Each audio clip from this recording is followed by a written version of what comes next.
Derivatives trading involves substantial risk of loss and is not suitable for all investors. Past performance is not necessarily indicative of future results. So stressful when the world's on fire. Good God. I can't look at this, guys. Like, my strategy is you buy it and you hope that you got a good spot. Yeah, but we all think you're crazy. You don't fight this. No way. The markets are freaking out and you don't think that anything is wrong? Come back tomorrow and I'll lose it all. Should be fun. Good morning, oh my gosh, sorry. Good morning, everybody. Oh my gosh, is that okay? Okay. Yeah, we're good. I am sorry. I did not have things set up correctly. You know, I was doing some recording this weekend. Anyways, it's Monday. It's the 7th. What does that? Oh, I have it set to be. Yeah. Okay, let's go fix that. It's not the 4th. It's the 7th. Great, spectacular start to the week, guys. All right, charts.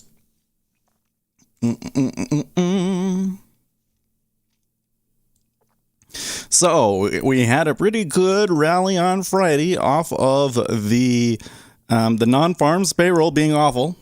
No, it wasn't awful. I mean, it was okay, but it was under expectations. But then the treasuries just took a huge leap up.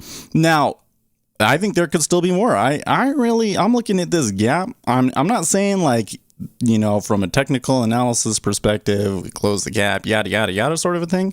But I do think that, you know, all of this downward movement needs to be erased out because, again, it's not, the unemployment numbers aren't so great. And the Federal Reserve seems to be prioritizing that. But, big but, we're going to get some... Oh, you switched the screen. You're right. What the heck? How did that happen? Let's see here. Let's fix that. Oh my gosh. It's not left. It's display 1. No, it's display 3. It's display 3. Okay. Let's start over again. Thank you for...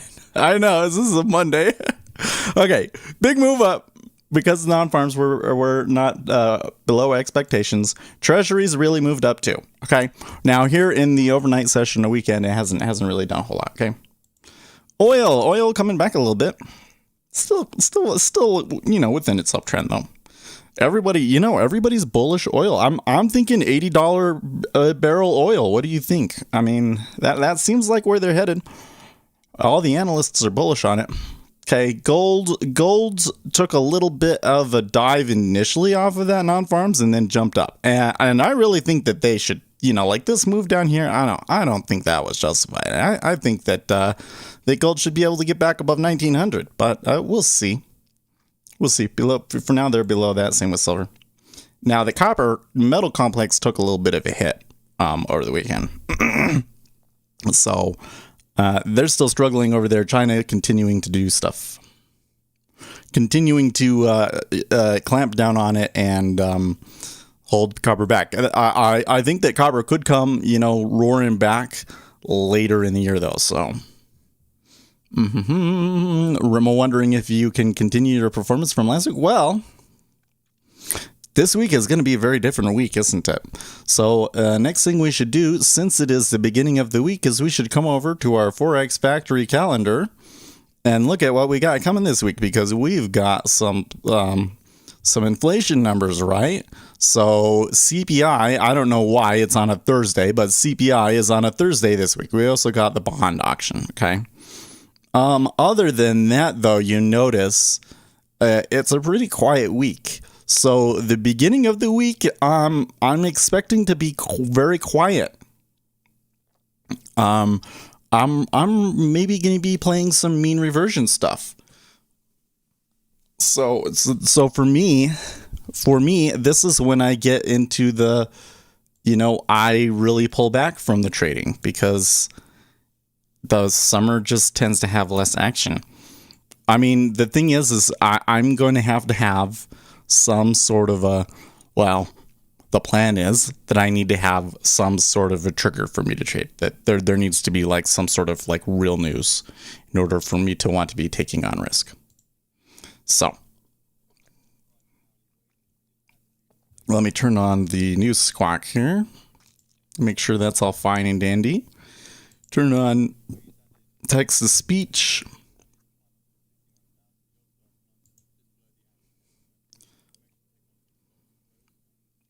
I'm seeing a lot of... Oh, okay, that was just it loading everything.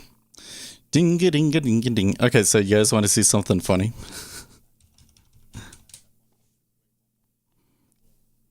I was a little behind this morning because I was going through my reading, getting in the shower, and I saw this response to me, and I just like, what?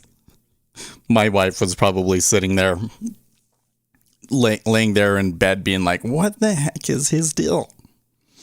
What the heck is his deal? Where was it? Yeah. Okay. So here, there's this post on r/daytrading. Here's what has me triggered today. It got 1,000 upvotes. Okay. And this guy wrote a big long thing. Was like, oh, every time that I say that I make money trading, nobody believes me, and I refuse to give anybody any information to prove that I'm doing it, but I do make money off of it. And everybody was like, okay, like, good for you. And I was like, okay, hold up, bro. Like, you're a trader, right? You know that 95% of day traders over the long run fail, blow out, frankly, okay, 95%. And then you're coming in here and you're going to say, oh, I'm profitable. And you're just going to expect everybody automatically believe you? Like, how can you be a good trader and believe that? Like, am I crazy? You all kind of understand what I'm saying here?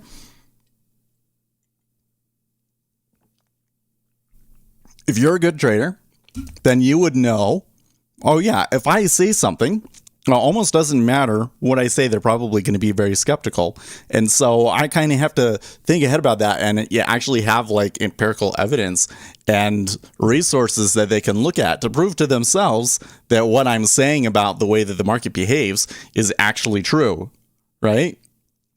But this guy is just like, oh, no, people should believe me. So, you know, I was like, here, the expectation that somebody will believe you because it quote unquote makes sense is the sort of crap that scammers trying to sell stuff say. Even the new crop of pandemic traders have been through that cycle before. That's why you'll always get pushback. Good traders aren't just going to believe you, and it's extremely hard to believe that a good trader would be as naive to think otherwise. That was me. So here's what this guy says. Well, I got so many DMs about this. Yada, yada, yada, yada. Okay, here you go. He trades in a chat room and posts them. So I don't know if he kind of sounds like maybe he's selling something, but I'm not really sure. Anyways, you want to see me trade? Fine. I'll tell you where to go. Come by and watch me trade for a day. And then based on that one day, you can come back here and tell everyone that what you saw was good or bad. Deal? Is this like a parody? Is this a... Wait, I have the wrong screen on here so you can see it. Is this a parody? I can't even like... You think that you're gonna show people 1 day's worth of trading and then we're going to believe you? I don't understand why money isn't enough for people. Well, right. Well, here's the thing. So if you go into his post history, let's see. I didn't get a chance to like really look into it.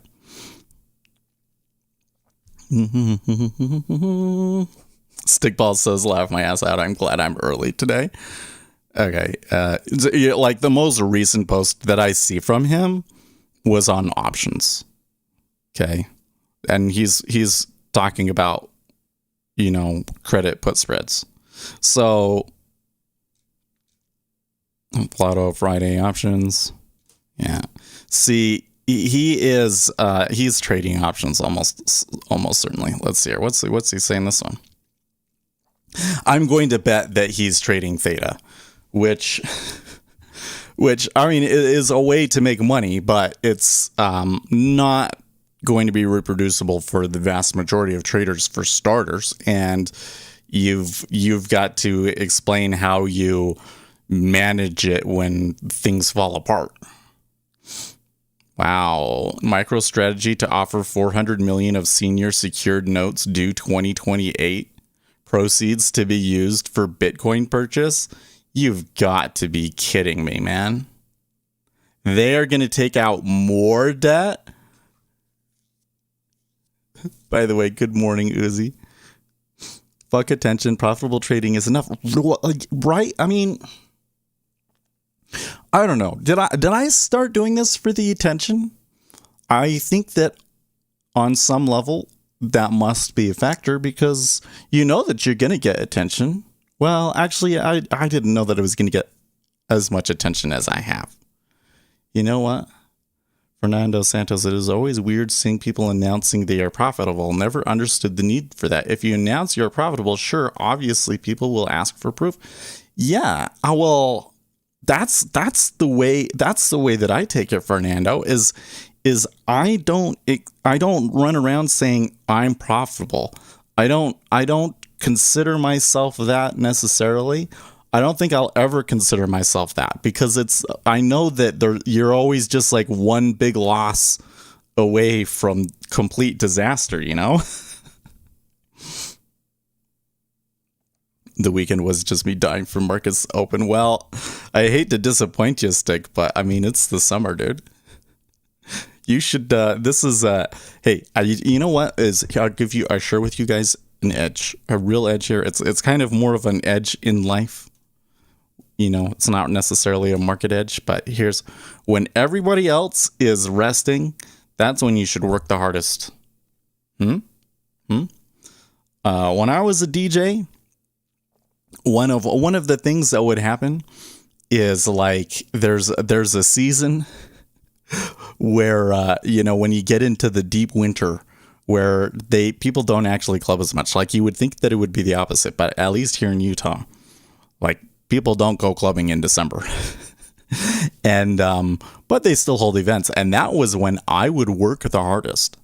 I would be trying to get in with the promoters and posting as much as I could on social media and trying to get as many gigs as I could, so that when the spring came along, they all knew who I was and they'd ask me to play, and it freaking worked.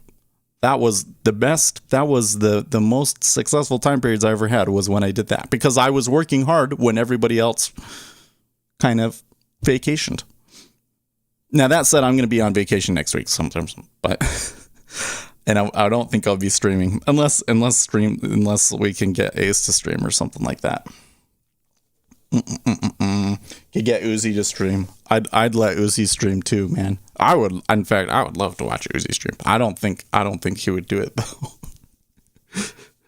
But back to what Fernando says, there's people that say they're profitable. I have always the sense that behind it comes some system to be solved. Exactly. It would, like, just to me to come out and say I'm a profitable trader just seems like such a ridiculous thing to say.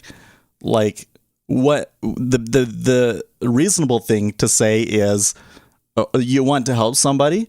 Okay, here is a thing. Here is a piece of empirical evidence that you can base your trading off of, that I've based my trading off of. Yeah, we could do bots too. I haven't seen him around for a bit, but he's been working on the house and things like that. So I don't know, but we could just, not post anything for a week. Maybe I need to make an extra video this weekend, and I don't know. So I did the teleprompter thing for the video that's coming out today at 7:30. Interesting experience. I thought, like, oh, you're going to be able to see my eyes moving back and forth. You really can't. There is something slightly different to this there, but I don't know. And then I thought that, like, the way that I read it off would be drastically different. I mean, I did read it probably differently from how I would say it, but I couldn't tell when I was editing the video. And editing the video was so fast. Oh my gosh. So we're doing that from now on. My internet presence hugely revolves around keeping my face and voice off the. Yeah, I understand Uzi. That's why I was like, I don't think that Uzi wants to be the limelight. I am not eager to appear on a camera either, so ditto. Yeah, there. Okay, anyways, let's see. What was he saying here?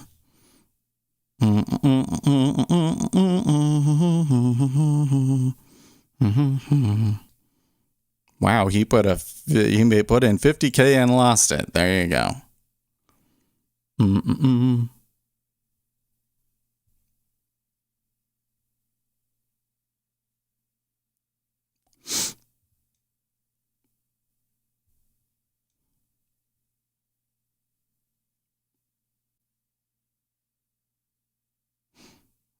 So he's been the past 2 years, maybe. 20s. There you go. 27 straight profitable months, and my win rate is 87.2. So he's definitely doing theta, right? He's definitely doing theta. It's just not, man. Frankly, I just don't think it's honest to come in here and say like, oh, nobody's going to be able to duplicate his results. They're just not. And then, it kind of depends on what other things that he's saying. If we come in here and you say, well, trade a moving average, but it's like you're making all of your money from theta, I don't care what you say about a moving average because that's clearly not where you're making your money. Goldman Sachs survey chief investment officers say Bitcoin is their least favorite investment. Oh boy. Oh, I did not see that Tesla canceled their Plaid car. I did see Jeff Bezos and his brothers are going into space. That should be the title for today. That's what we should really talk about, huh? Yeah, but this is just one guy who got unlucky. My luck is better. No, he's trading theta. Like, that's not... It's a different thing. And you hear that he spent $100,000 trying to figure it out, too. Like, holy crap. Hold on.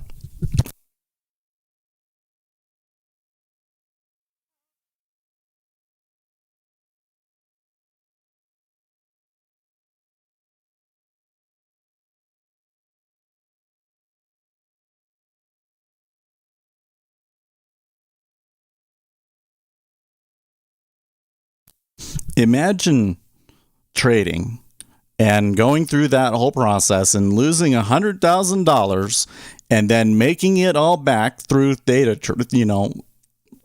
being theta gang, and then turning around and saying to somebody, oh, you should just watch me trade for one day and that will be indicative of my performance. Like, what? No wonder you lost $100,000 first. Holy crap. Holy crap. He probably does make money, though. I mean, he probably does make money over a certain term.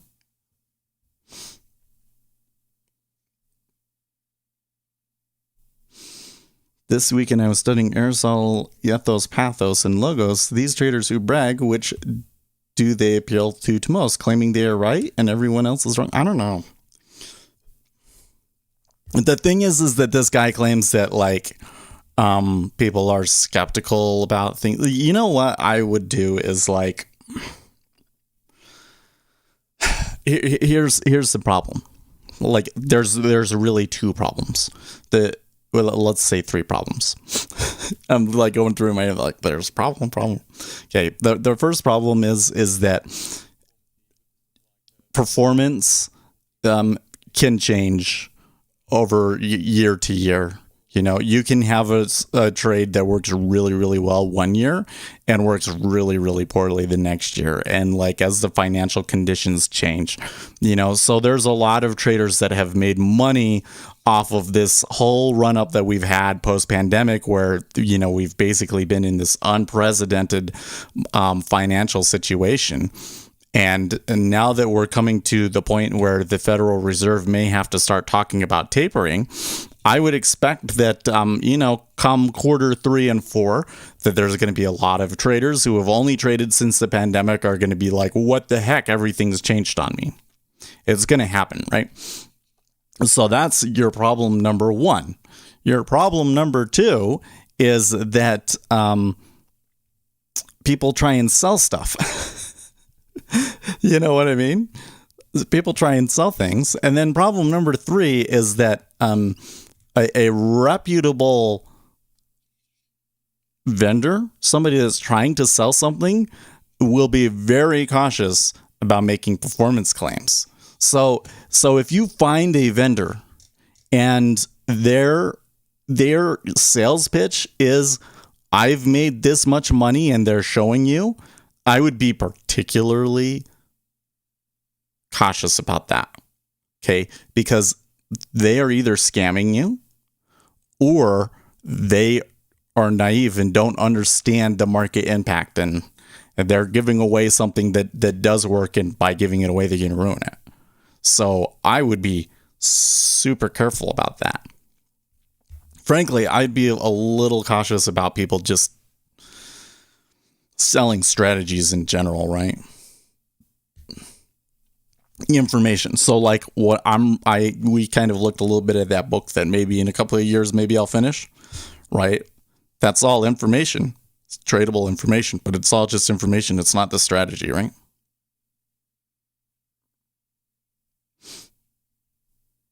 Want to know a trade that never goes out? Do tell.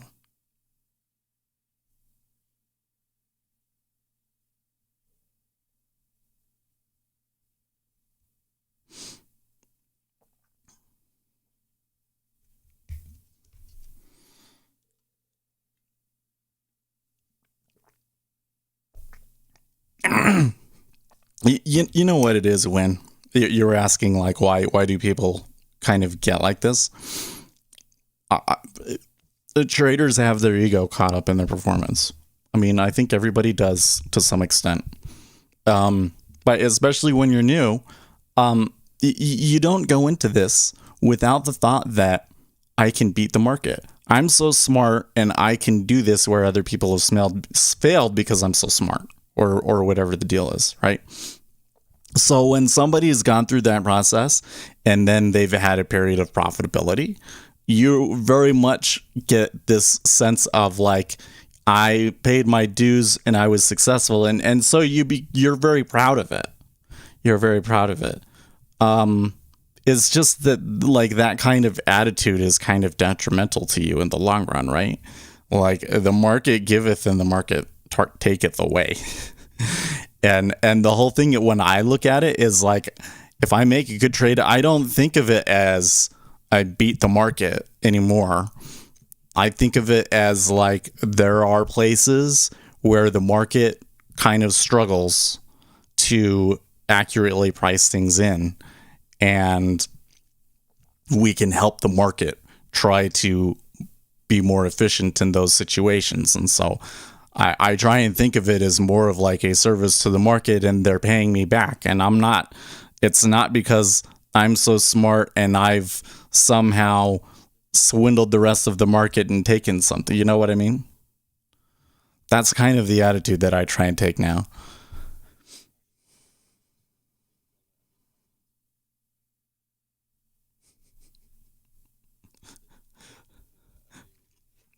We'll try and make a video where speculator Steve claims to know everything.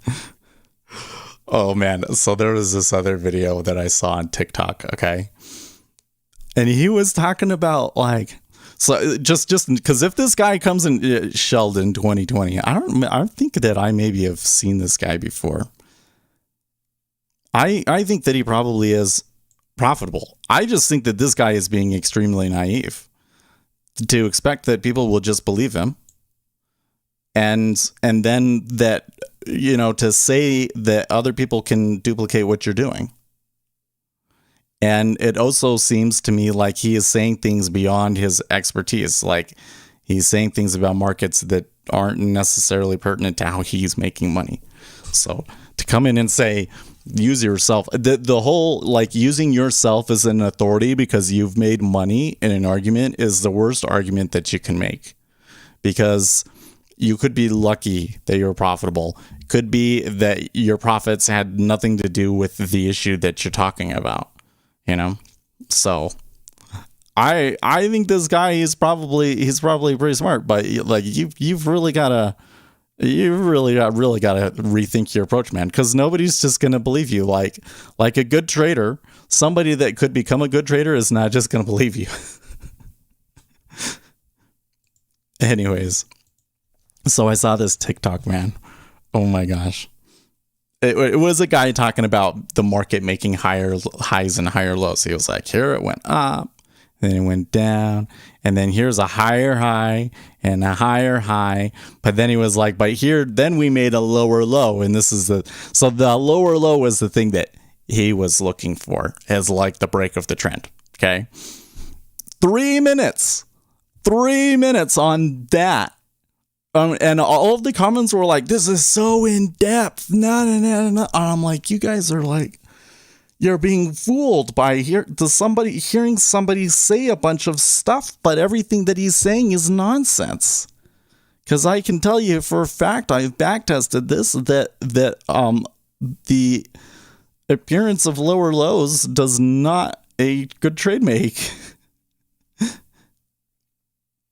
3 types of appeals: logos, pathos, ethos. I wonder, I should go back and change that strat, because I don't know if I ever tried doing like streaks. Like if you've made consecutive higher highs for X streaks in a row, is there a point at which you have had so many higher highs in a row, you try and take it, it's more likely to go up? Or if you've had this many higher highs in a row and there's a break of it, then maybe we could find an inefficiency there. I've seen that on so many Navy comment section. He probably meant to say something else other than Navy, but yes. Some of the comments were just like, you guys are idiots. Like, all he's doing is saying he's talking about swing highs and lows. I would think algos would fake people. Oh, they totally do.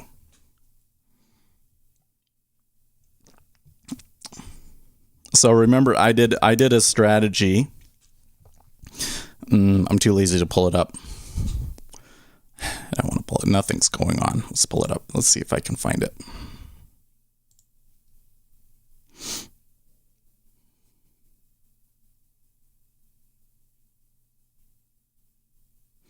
Take the BPM graph or the lyrics or the video as a 2D set. I bet you can voodoo that stuff to be just as useful as those fools use technical analysis typically. Yeah. I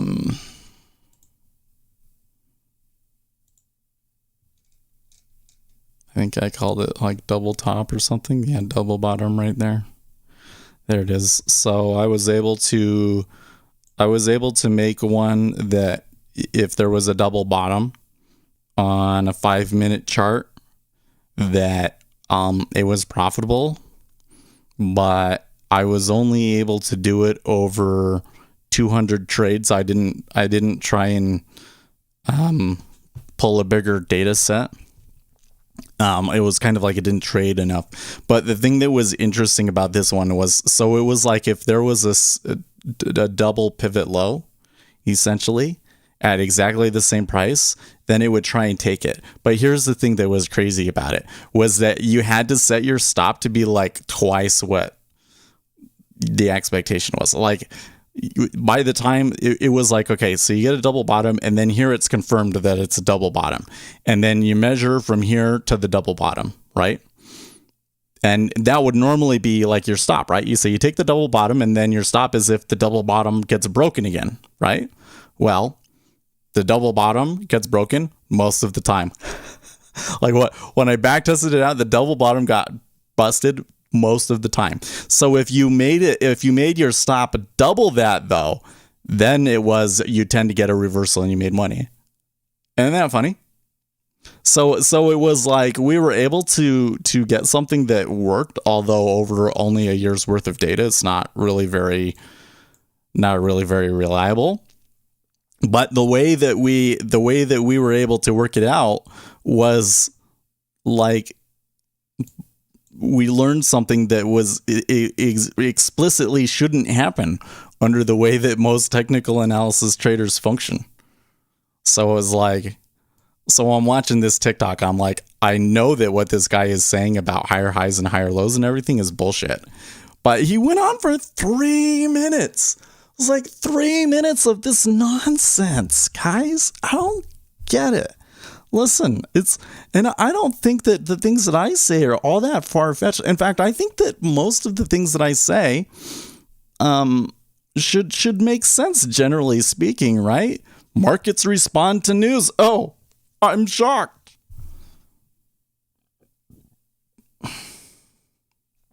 I've backtested 2-tick Renko on you. Well, first of all, you can't backtest with traditional Renko bars. In fact, I have come to the conclusion that I would not backtest against anything that's not time-based, Master West, because, excuse me, here's the issue that you run into. Say you have a Renko bar. Say you're doing Renkos, and let's ignore the problems with Renkos. The problems with Renkos being that they change historical bars, so the prices that you get on them are inconsistent. You have to have a special type of bar to even be able to test with Renkos. And then why wouldn't you just use an indicator that tells you that stuff instead? Anyways, I digress. Say you have a move, it's a really big move, and it's like it moves up 12 ticks like instantly, right? That could happen like literally in milliseconds. Like it could maybe be 10 milliseconds for that whole trade to move up. And in that time period, your Renko bars might have printed 2 bars, right? So can you calculate your algorithm in less than 5 milliseconds and then get your orders in? Probably not. So any bar that is not time-based, you run the risk of running into a situation where the bars come in faster than your algorithm can process them. And that's why I never go below 1 second. And usually I'm trading these ones, like this one that I'm testing right now, Jay runs on 5 seconds. By the way, Jay is already taken 2. Although, where's his chart? Because I think that the level 2 might be screwed up. Yeah, it is a little bit. If you don't, for some reason, if you don't have the chart in the foreground, the level 2 stuff doesn't update correctly. All good points for sure. Now, Master West, I have a video coming out at 7:30 you should watch because I talk about all this stuff and go into it a little bit in more depth about like the kinds of tests that you need to do to really verify your strategy. What was he saying? Double tops are 90% to break higher, but they may pull back to VWAP or something first. So yeah, wide stop to make it work. Yeah, exactly. This is the thing that they all say is explicitly wrong. It's just funny. It's just all funny as all get out. There's so many people trading that specific thing about higher highs and higher lows, like Dow theory applied to really small time frames, that the market like explicitly goes after it. The thing though is that I tried trading it the opposite, that if there was a double bottom, I'd like wait for it to come back a little bit and then try and take it, that it would break it. And I couldn't get that one to work. I didn't save, one of the things is I don't save all of the intermediate iterations, so sometimes I forget all the little things I tried.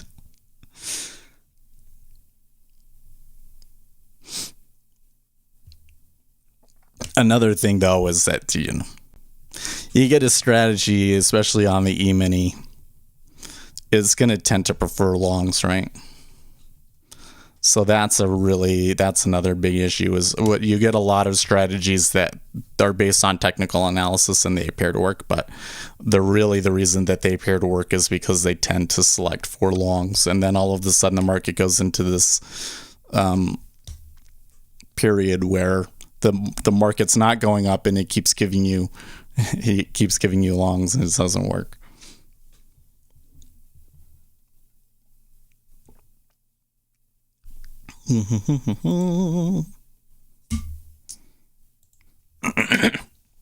Okay, so we're almost back up to Friday's high. It was 42.3250.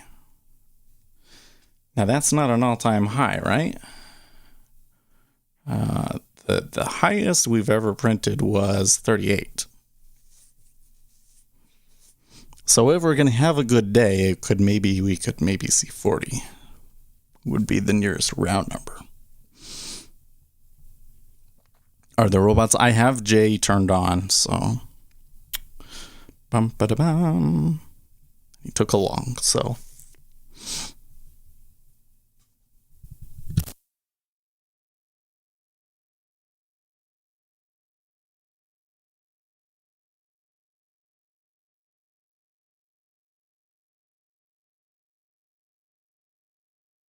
I've read we should listen to someone for at least 7 seconds before we jump in to correct someone else. Not bad advice. Listen longer. Yeah, I'm bad at that. I'm bad at really paying attention. You know, like as soon as somebody says something that doesn't match up with what I know, okay. Well, so for starters, you said this wrong. You said this wrong. You said this wrong.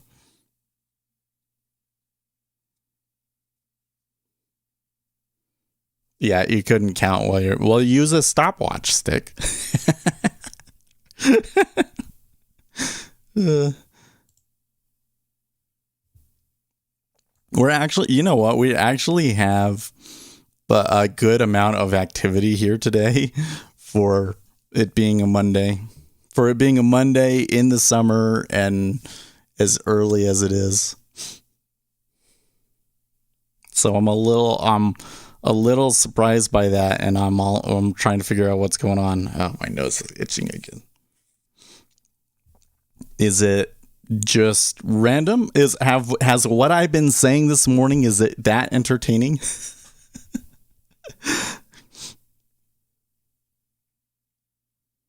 I don't know, man. Here's another problem for me. I get too negative, man. I really do. Like, I try and read everything that comes through the trading subreddits, see what sort of things I can find that are maybe interesting edges that I can incorporate. That like almost never happens. So it's kind of like, oh, I'm wasting my time, except for that, I want to keep tabs on what's going on in the community and stuff. But I get so focused on the negative. It's like people are saying these things that are wrong, and there's all this naive, dumb stuff out there. And like, I sit and I think, oh, I should make a video, all the most ridiculous things that we've seen on Reddit, and make fun of them. And like, to me, that would be a great video. But then I think about it, I was like, yeah, but that's negative. Like, is that really what we want to be? Like, no, probably not. Right. I'm here for entertainment, not to there you go. Exactly. Okay. So have you used Quant Connect? I have never used Quant Connect, to be honest with you. I have done all of my backtesting within NinjaTrader 8 with my Rhythmic data.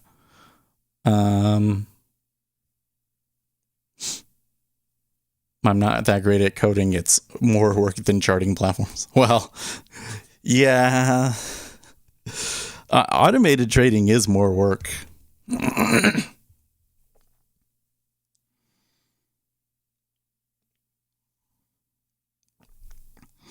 I am interested. I saw this thing the other day. The guy didn't explain how it worked, but based on his description, it sounded like a Markov model to me. It sounded like what he was doing was he was saying, okay, here's your instrument, and there was a news event, and you categorize the news events, and those are the categories that you use for your Markov models. So based on the keywords, it says that there's an X% chance that that the news event was this, and then based on the news event, it watches the way that the market moves, and it generates a model based on that. So it's like it's a robot that's trading the news, but it relies upon the human to kind of feed it the narratives.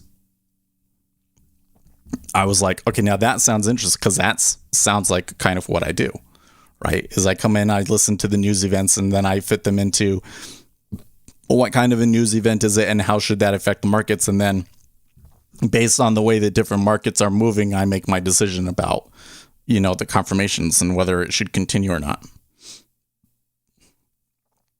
I guess one thing that I am seeing here, by the way, is that 30-year has extended up quite a bit further than the 10-year did, and that overall the curve is flattening. The most ridiculous things I have seen on Reddit is brilliant. You don't have to be mean to be funny. Just leave the dumbest ones their ego, allow them to save face. I don't know, man. So there's this channel called CoffeeZilla, and his channel has basically turned into calling out scammers. And so you come into day trading quite a bit. And he does this thing where he makes fun of the most ridiculous things that he's seen on TikTok. And I think it's just so funny. There is really ridiculous stuff on TikTok, man. Let me tell you what. That model would have blown out Friday. Bonds would up 12 ticks, down again, up 20 ticks within a few minutes while almost everything pumped. Odd. Well, I'll show you what happened on that one, Master West. I think I can explain exactly what happened on that one. So on the ZN, on this chart, you can't really see it, can you? How can we do this? Can we see it on this 5-minute chart? Maybe if I made it go back further. I'm going to just open up a new chart, because these charts that I have, I limit the number of days. I limit the number of days that they can see, because otherwise it would take forever to load. So if I can do 1 minute, or maybe even a 5-minute chart, but just go back 10 days, and then we should be able to see that move, and I can explain it.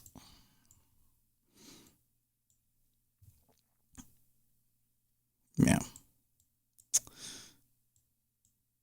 Except for that, we don't want to see the ES, we want to see the ZN. Yeah. Okay. So what he's saying is in the ZN, so here was the initial move. Okay. At 6:30, it went up big time, and then came all the way back, and then kind of slow move. And then after going into 7:30, by 7:30, they had gotten back up to close to those highs, and then it just kept going all day, right? So what is going on here is exactly the edge that was trying to talk about with the news.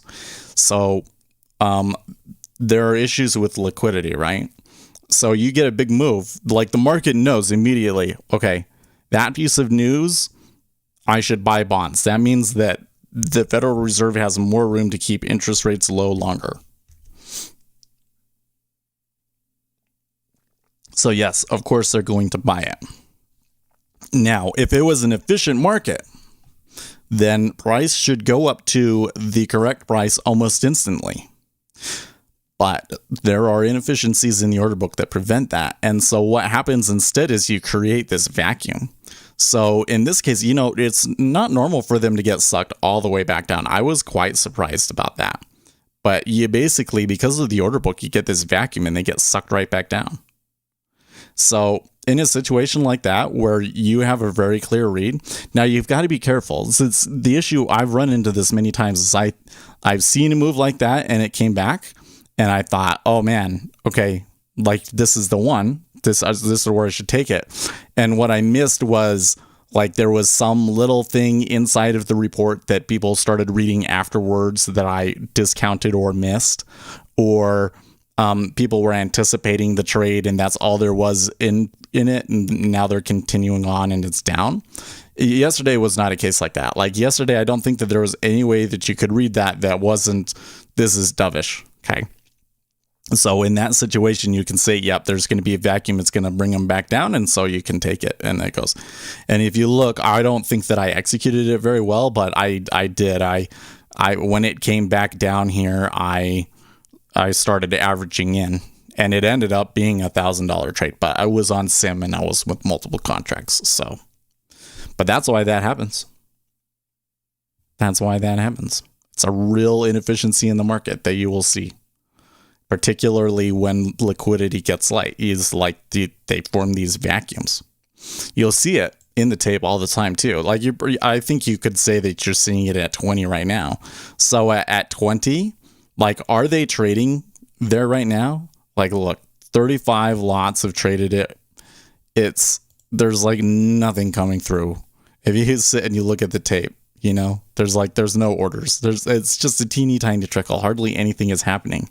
And yet 33,000 contracts is traded at O2, right? So a lot of people will say, well, this is agreement. Is it really agreement when like nobody wants to trade it? Well, I guess nobody wanting to trade it could be an indication that they all accept the price and so they see no reason to trade. But really the reason that it gets stuck there is because of the liquidity changes. Well, it changed there. Now they're stacking 37 on it. So maybe we're going to go higher again. But, you know, what gets us stuck there is that there's not very much liquidity. If we were to trade back down, and it would probably be 1,000 contracts to trade it down at O2, and then they just offer 1,000 contracts and it'll go back and forth like that. Right. And it's hard to get away from that spot because over here, there's people willing to buy, and over here, there's people willing to sell. But here, there's nothing. There's no liquidity. And so it's just like this little pothole it gets stuck in. And there's math to describe how it happens and stuff. But that's what was going on.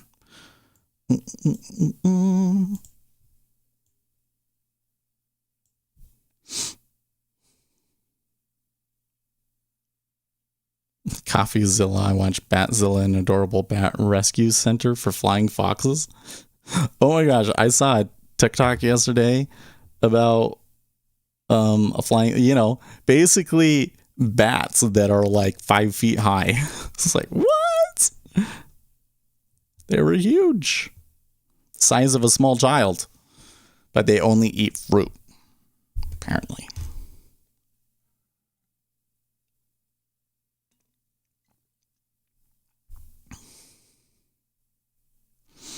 Well, we're opening at the highs. Well, I'm kind of wondering here.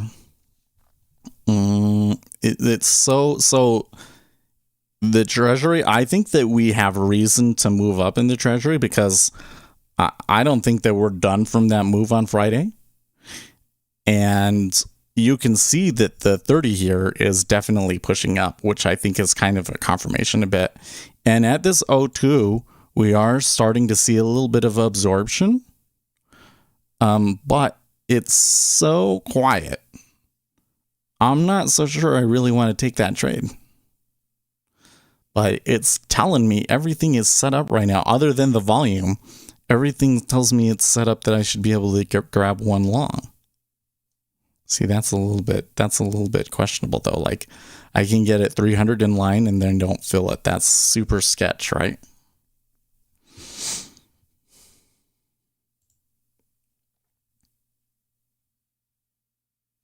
Drought Twitter is more entertaining than virologist Twitter.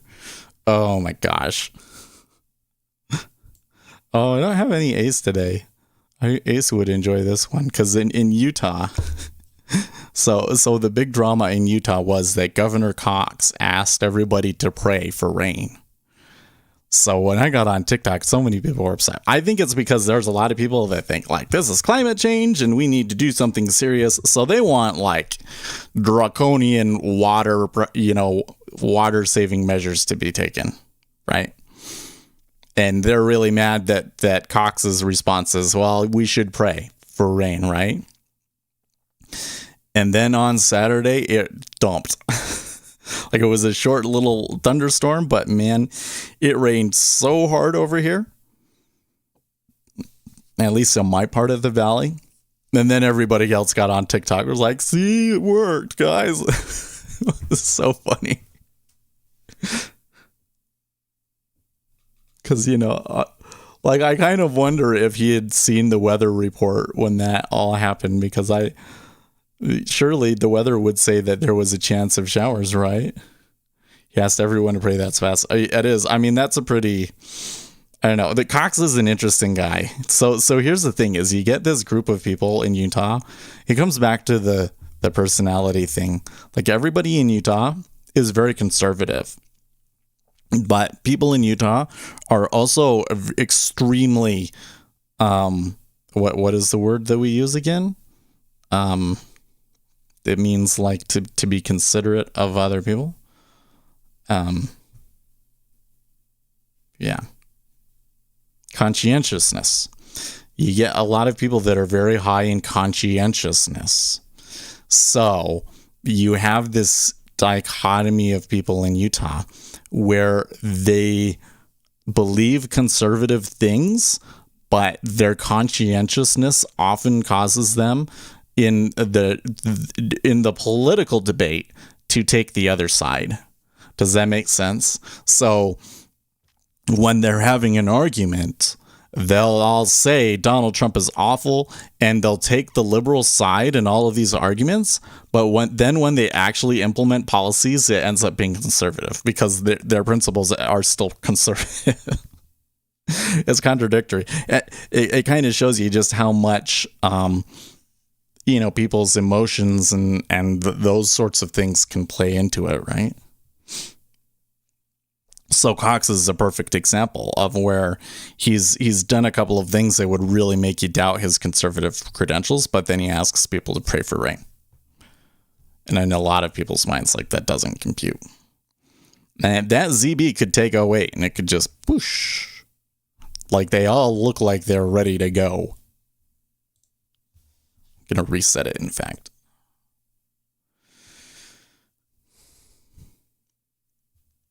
The conservatives, the guardian temperaments would test high in this rules regulation appeal to authority. Yeah. But that's the thing, is that the left is kind of starting to take on the conscientiousness traits. So what has happened is here's where I think it came from, was you had all of these techies in California. I mean, it comes back to Berkeley. Okay. So you got to remember that UC Berkeley was like their birthplace of computer science to some extent. And so a lot of the tech guys, like the people that made Apple, they all started in California. So you wouldn't think that those people, that somebody that would be like a tech entrepreneur, etc., would be a liberally minded person, but they were, because they all came out of UC Berkeley. So they were all liberal, but they were very much conscientious. I mean, that's how you build a big company like that. You have to have, you're going to be a conscientious person, right? So then what happened was they formed an unholy alliance with the Democrat Party, right? Big tech and the Democrat Party got together and really kind of consolidated power that way on the internet. And that's how you end up, all of a sudden, now liberals are the more conscientious party. It's because of those people from tech. If you took all of the people from tech out, then it would be a very different story, right? Because then the left always tended to be the ones that were more boisterous and not considerate. Isn't that interesting? So then what happened was, I think at least, this is the way that I see it, is that then what happened was all of the working class people saw that, and they don't like the conscientiousness attitude. And so they decided to move over and become Republicans. And so that's how you got all those people that switched over in the Rust Belt.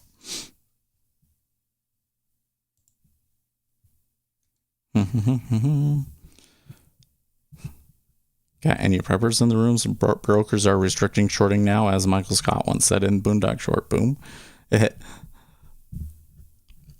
Trade Trotter says, I think you're looking more for empathy / no, it's not that. I mean, that's a different thing. I don't think that the amount of empathy or how altruistic you are is necessarily a personality trait. It's probably more a consequence of other personality traits. But we're talking about like big 6 personality traits. And there are certain big 6 personality traits that have a tendency to predict political party. But that one in particular, conscientiousness, there's been a little bit of a mix-up, you see. Because really, in the end, what it comes down to is that political party aligns much more with interests than it does ideology or personality. There's certainly can be correlations between personality and ideology, but in the end, people vote for, what is most beneficial to them. That's why when you get in and it seems like people are voting themselves money and government benefits, it's a concerning thing, because that sort of thing gets out of control very quickly. Because that's, people vote for their incentives.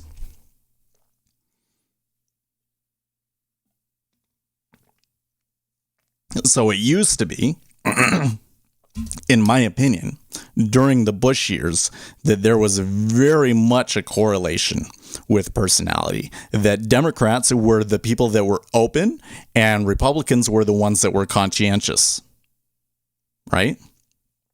And then Obama came along and kind of screwed that all up. Because during the Obama years, they really helped out those techies. And so the tech side of the Democrat Party got a lot bigger and stronger, and those people tended to be more conscientious. And so now what you're seeing is the non-conscientious people are kind of responding by leaving that party. Because what they're realizing is, okay, these people are too conscientious and I don't like that. And 2, they're not doing the things that are in my best interests. They're doing the things that are in the best interests of the techies on the coasts, but they're not doing anything to help me in the Rust Belt. In fact, they're doing things that are like explicitly harmful to me in the Rust Belt. So they switched over. So now you have a little bit more of a cross.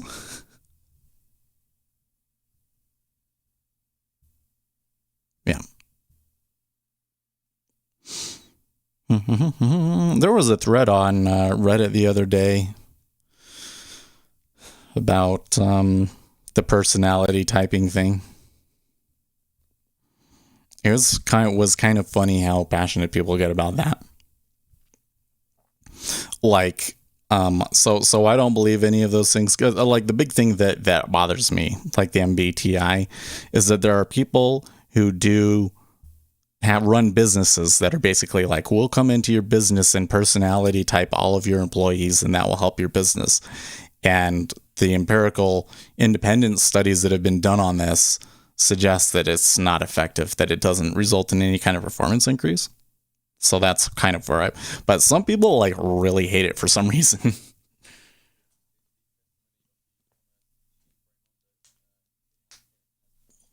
So you get some pretty passionate arguments.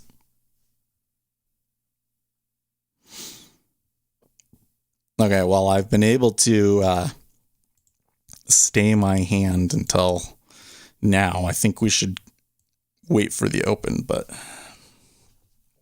might be able to take a little bit here. Actually, okay, why not? We'll take one on the open, and then based on what the open does, we'll adjust it. Big 5 is the only strongly supported personality theory we have to work with. Yes, exactly. But don't you think it's just so typical of the way that the world works that like there would be some correlation between personalities and political parties, but then it changes and it's not really quite so simple, is it? But I still have an issue. So here's another thing in science that is so annoying is evolutionary psychology, because we treat it like a science, but like in reality, we have no way to really look at the evolution and determine why an evolutionary trait really evolved, right? So everything that we have in evolutionary psychology is a theory. So one of the theories is that the reason some people are open and some people aren't is that if you are open to people outside of your group, then you can do trade and that's beneficial for you. But you're also more prone to disease. So the people that are closed to other people, they are that way because it protected them from diseases. Right? That's kind of always been the evolutionary psychology explanation for why some people are open and some people are closed. So based on that theory, you would think that the people who are open would not be very concerned about the virus, and the people who are closed would be very, very concerned about the virus. But we also would think, based off of the way that the parties react to outside groups and so forth, that it's overwhelmingly Democrats are open and Republicans are closed. And yet, how did they react to the virus? The Democrats were the ones that were scared out of their mind about the virus, and the Republicans just wanted to open things back up and they didn't care. So why is that? Is that because our understanding of the parties and their personality traits in terms of openness and closeness no longer matters? Or is it the case that the politics just trumped their personalities? Or is it that this theory about how people would react to a virus based on their personality, based on evolutionary psychology, is complete bunk? And no way to really know, is there? MBTI is a mixed bag of validity and reliability. The extroversion scale and thinking feeling submeasure have good reliability, but some of the other subscales fall short. Well, my understanding is that the basis, the way that they came up with it, was basically the assumptions underlying it were basically proven to be false. So I think that's why people say that it's like it's been discredited, is because of that. I forget what it had something to do with like the thinking feeling submeasure thing, that their theory about how people deal with thinking and feeling was proven to be false. And that's why they tend to say that. But that's where I just go. I don't really care about that bit. What I care about is like, if you use it, will you be more effective at something? And the research that I've seen on that suggests no.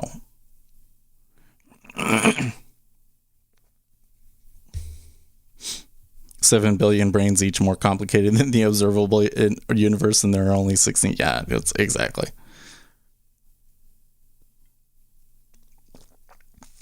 Oh yeah. Well, and then this comes down to the Nicholas Nassim Taleb thing, right?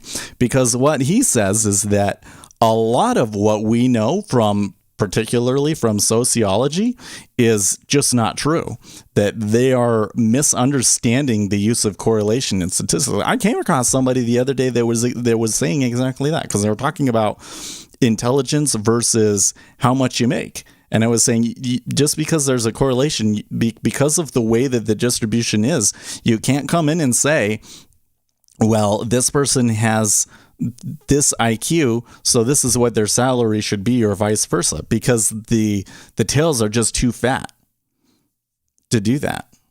Okay, so there's the open at a little bit of a sell, but just kind of a little tepid.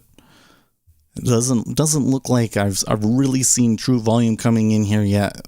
Really any clear indication of what they're going to do. So HF was asking thoughts on today's markets. My thought is that we're likely to be very constrained until the Thursday CPI news, but that there's probably going to be a trace of bullishness left over from Friday. You can definitely see it there in the Treasury, although the Treasuries are backing off a little bit. But here, just on the open in the E-mini, you can see that it's pretty wishy-washy right now, isn't it? Maybe slightly down. Maybe slightly down. And we'll see. Watch it turn into a bender of a down all of a sudden.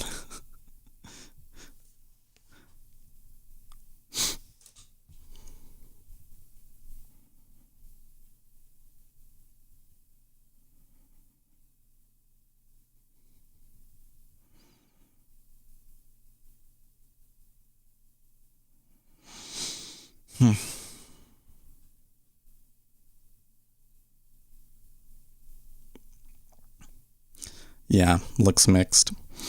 Now on the personality typing thing and all of that sort of a thing, you know what I think is interesting, or not interesting, but what is useful is the things that apply to everybody, like common biases, logical fallacies, things like that like everybody is prone to. That sort of thing, I think, it seems to be way more helpful and predictive of the way that people behave. Yes, the testing video. Now, it'll be interesting to see what you guys say about it. I think I screwed up the lighting on that one because I look a little orange to me, and there's some glare on the screen. So I got to work that out. And it's a little hard because having the teleprompter in front of it kind of reduces the brightness too. So you got to work out the camera settings on it a little bit better. But it's interesting to see my delivery. So tell me what you think about my delivery in the video. Working on a cognitive bias YouTube is a fun channel? Oh, there you go. You saying that just reminded me of my other project that I'm working on. I set it up and I haven't done anything, but I think that next week when I'm on vacation, because I'm going to have a bunch of downtime, that I will work on it. But I'm working on a scam wiki. So if you guys have any interesting stories about scams, and you can find me a link, particularly if you think it's information that you don't think is widespread. You know, like if you can go and read it on Wikipedia, then it's kind of like, but if you can find more information than that, that's interesting, please send it my way. Send it to me on Discord, because I'm working on a wiki for that. You're not orange, a bit blue, but I think so far you look strong. You're speaking well. There you go. Yeah, the background always looks good. The other thing is I didn't get myself in focus as well as I want. You know what happens is sometimes when I really zoom in with the the focal length, because I think I was using a 50 millimeter there, the depth of field is very small. And so if I get up and touch the camera and then go and sit back down, that can often put me out of focus. So I'm not sure what I can do about that. I could try going into the autofocus feature, but it seems that the autofocus feature often loses its focus. Or do you stream through OBS? Yes, I do.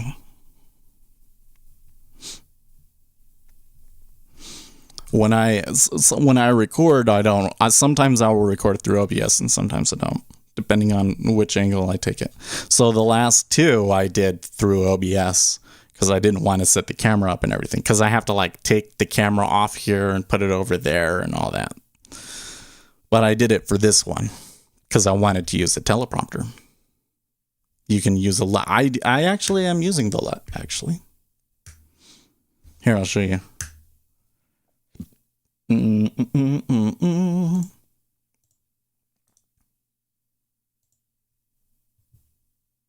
So here is the LUT turned off.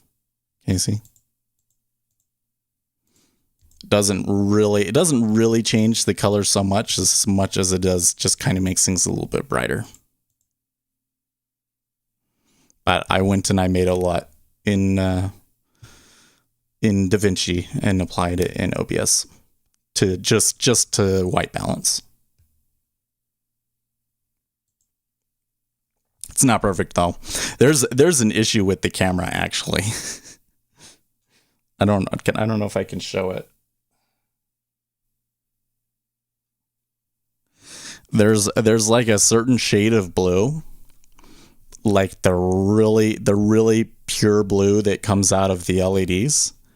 The camera for some reason picks it up as like magenta. And this is like a well-known problem with the Canon camera apparently.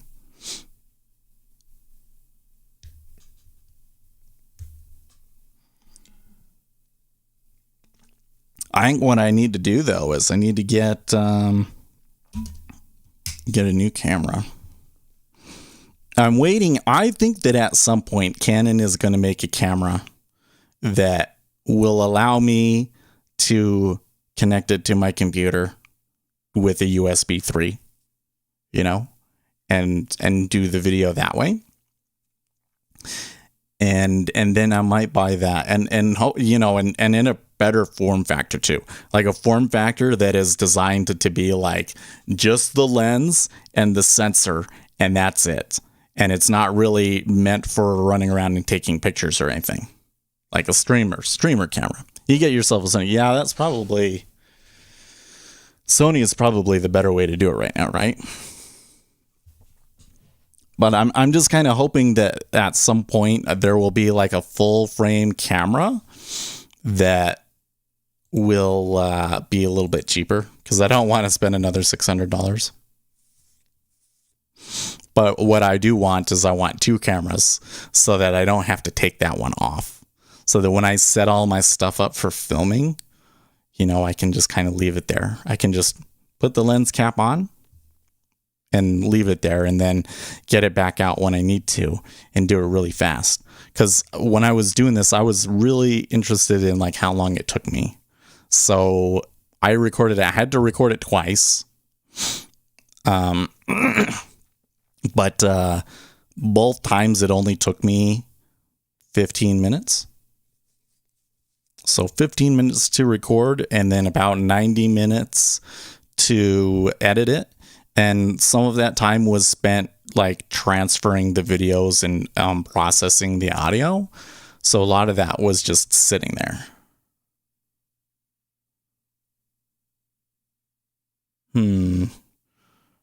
Trade Trotter says, my M50 camera is always through the TMP 100. I have the white balance and 2 or 3 lights set to 5500K. Gets me to a nice skin tone. Yeah, I set everything to 5500K, but you know what happened in this video? So I have an Elgato key light, and then I have, I forget what it was, like Sunspot, or I forget what the brand of it was, but I bought it at Best Buy. It's a ring light over here. So this side of my face, can you see how this side of my face looks slightly warmer? So they're both supposed to be 5500K, but the technology that this one uses is just not as effective. So in that video, I had that ring light a lot closer to me than I normally do. And that's why I think I look a little orange. So then I think you can adjust it. You know, I could go in the LUTs and adjust the skin tone to get the skin tone correct, but I'm not sophisticated enough to do that. I think I need to learn a little bit more about that. And so I just didn't bother. I was like, oh my God. Plus there was the glare on the screen behind me. Ugh. So what I really need to do is just get another key light from Elgato, or maybe a nice one from Aperture, you know, that's accurate, because this one isn't very good. But the screen for the teleprompter does reduce the brightness. It does reduce the brightness. Okay, it looks like I can get stopped out here.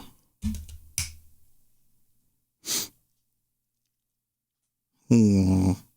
Hmm.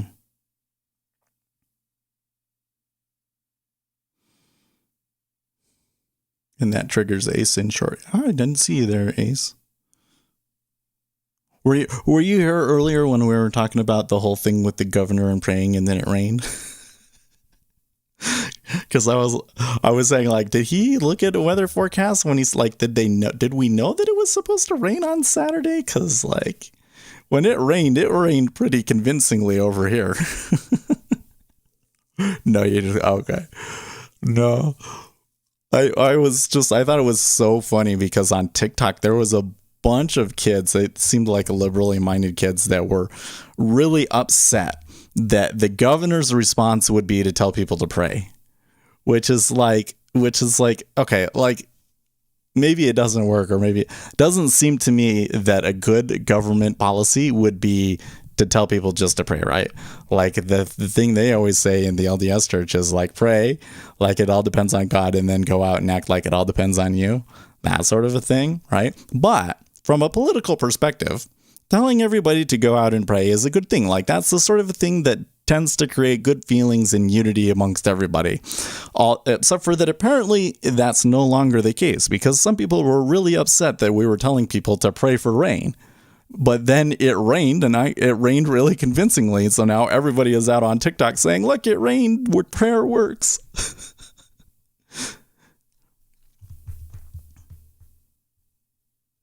Through some lots and downloads. I'll take it. Um, yeah, because the thing is all I've been doing has just been balancing for the white balance. So, hmm. Well, also I'm surprised that Ace is confident on the short in the situation. I'm not saying that it's like a bad entry, but it's just kind of been going back and forth a lot here. Maybe he's not using the moving average entry.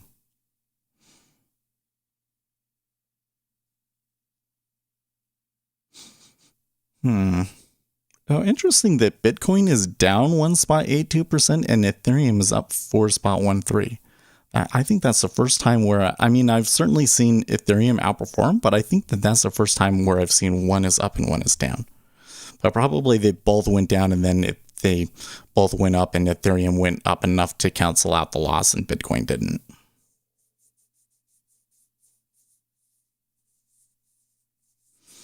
Ace, this is a look like Thursday mid-morning where we got squeezed.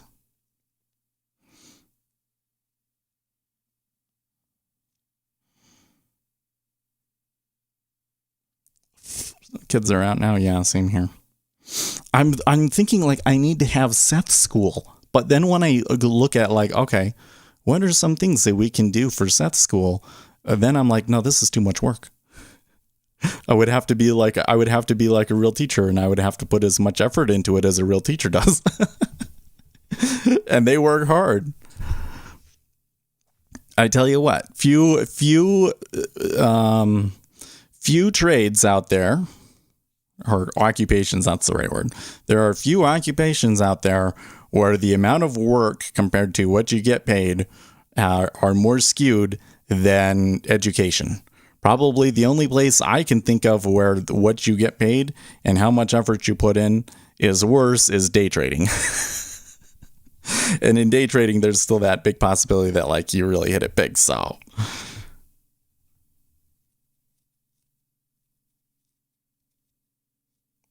you say going for a point. Well, we definitely need to be careful, Ace, because the market is probably going to be very constrained until Thursday. We get that CPI. So, and based on the amount of volatility that we're seeing and the amount of cumulative delta that we're seeing, this is a very difficult market. It's not moving around very much, if at all. Also, their treasuries were pushing up, but they have now reverted back to the balance area again. So,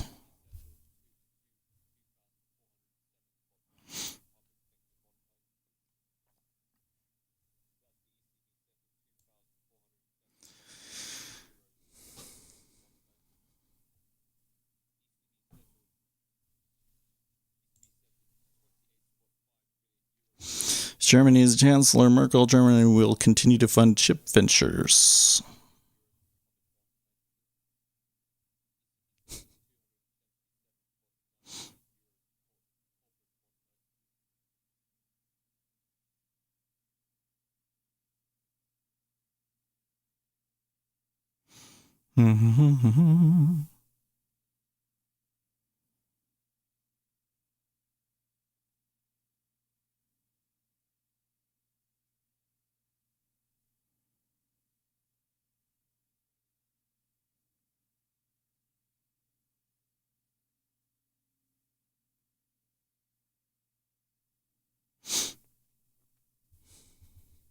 Bitcoin trading floor audio tweets. Bitcoin's biggest corporate backer expects 285 million loss after crypto crash, but wants to raise 400 million in debt to buy more. Reports Forbes.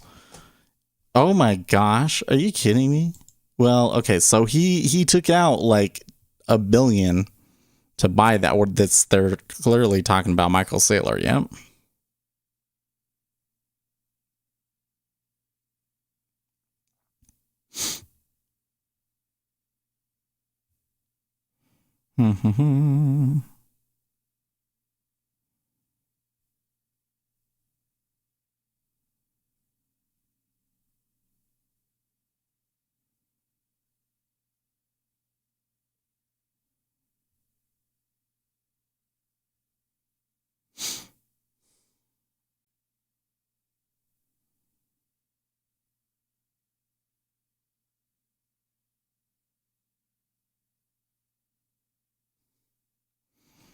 This movement here in the treasuries kind of looks like just a reversion of the flattening that we had.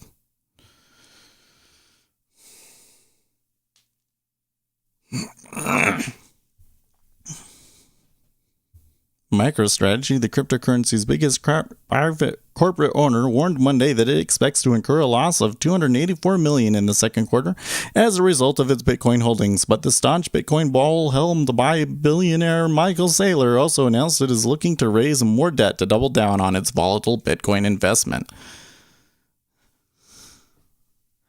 Anybody that gives him money deserves what they get, I have to say.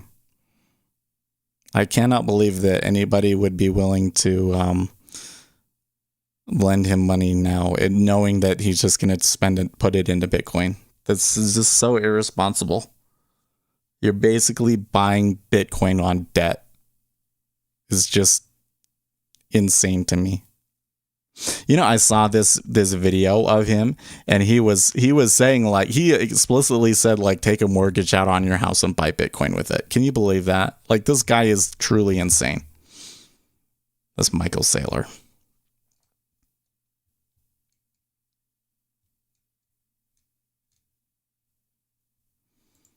I don't know. It kind of feels to me now that it's like the pain should continue until Michael Saylor is forced to sell everything.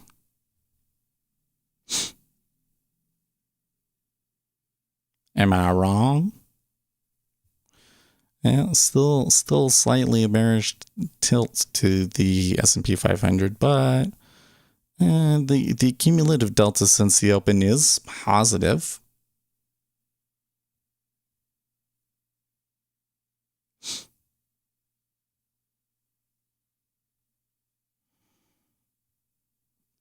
Good little run there, another tick or two up, and that could change the sentiment. Yeah, that certainly is good.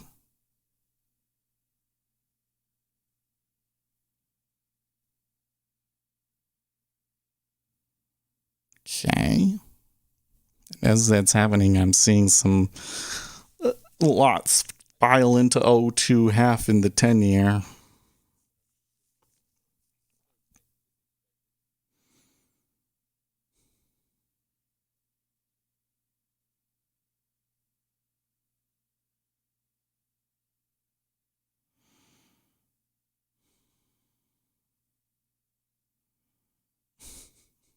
My gosh, I'm seeing so many people on Twitter talk about the MSTR thing. Are you going to make a lower low now too? 42.2650?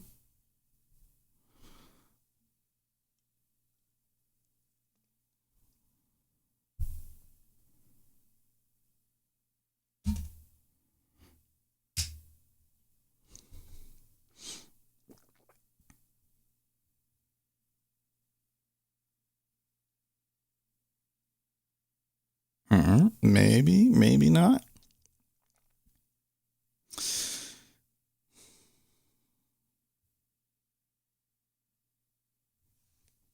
They're not looking so hot, is it? Yep, there it is. Break this. So they broke the pivot high, they broke the pivot low. And a little bit of a stop run there is going to come and get us, huh?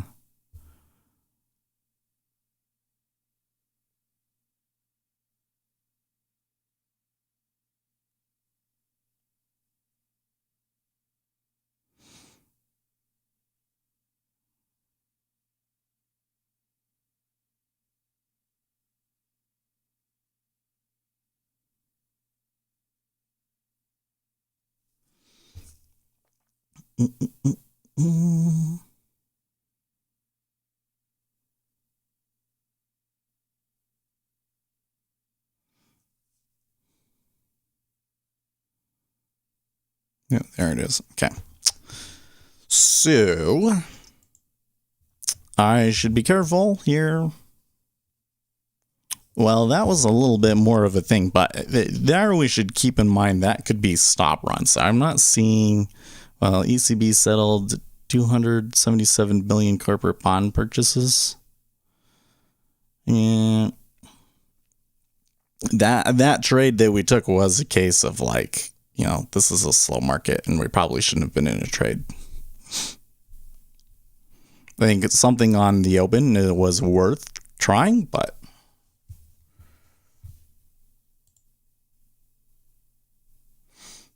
Jay took a loss too. That's sad.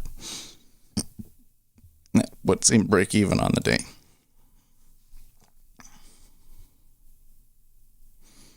Well, let me see here.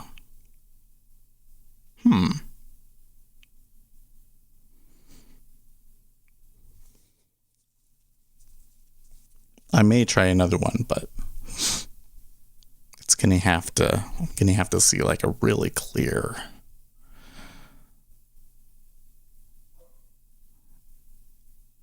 But I'm weary about like it trying to pile on in the short here.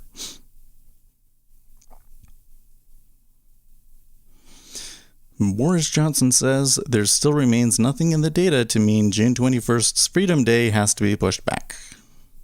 Okay.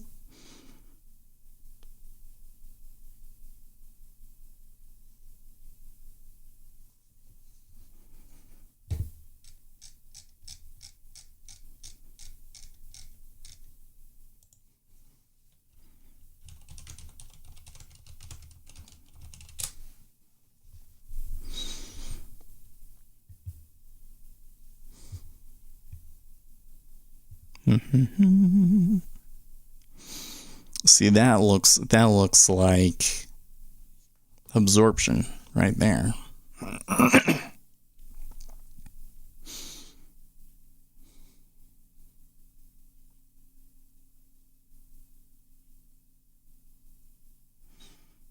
Free ride now? Well, the question, this is where like I want to pay attention to how Ace decides to take it off.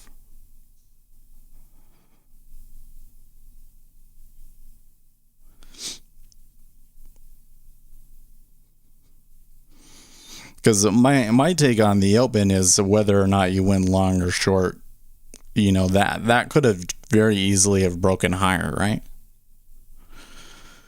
So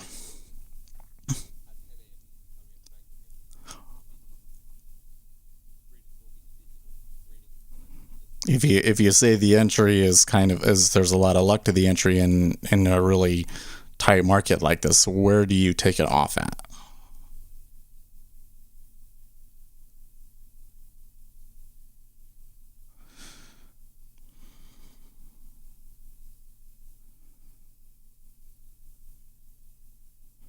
But he might just be using his trailing stop of some sort.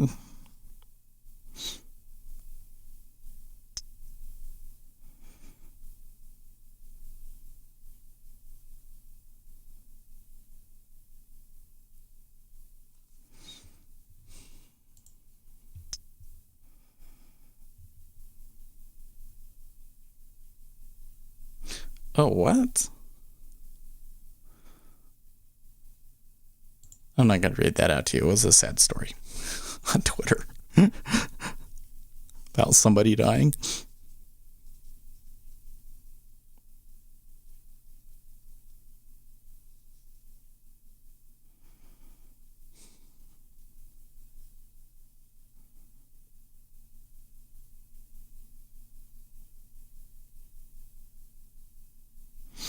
Well, there's a little bit of a bounce from that area that I mentioned of absorption, and there was definitely some big orders down there kind of holding it too. Whether or not we can buy it from here, that's not a clear enough. It didn't get clear enough of a thing for me to want to hit it.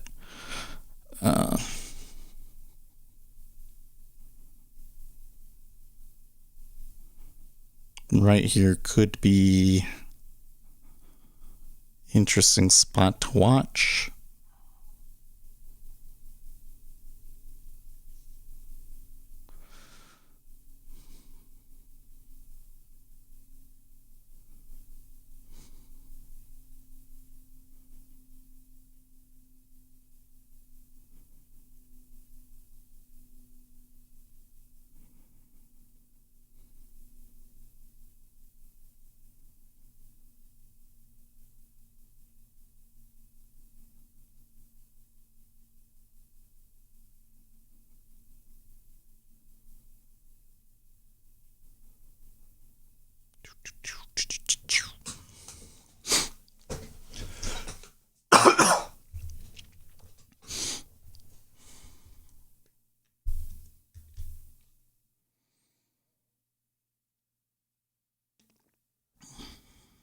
So I'm not sure I can consider that one an entry. Like, it crossed the line. If you were trading off the moving average, it crossed the line, right? But I don't know.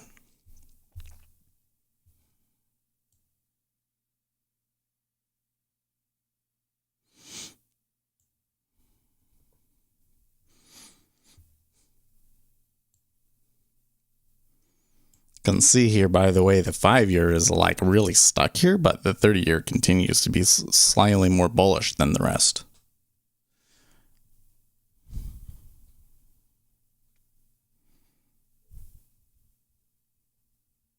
It's not enough to have affected the spread very much by one tick, but it's definitely there.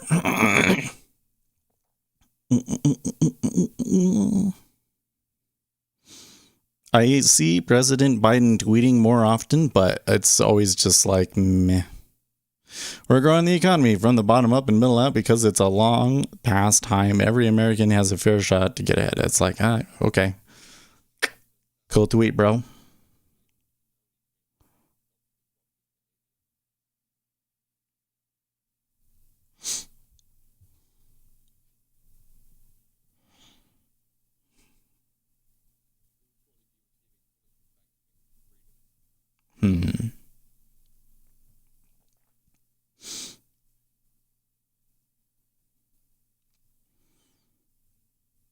Yep, still acting wishy-washy here.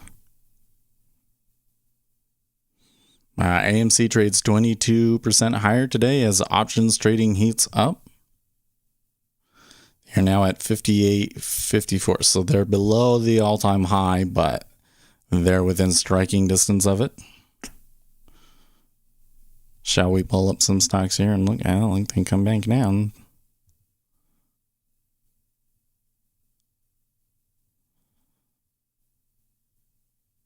Yeah, if it reverses here, I don't want it.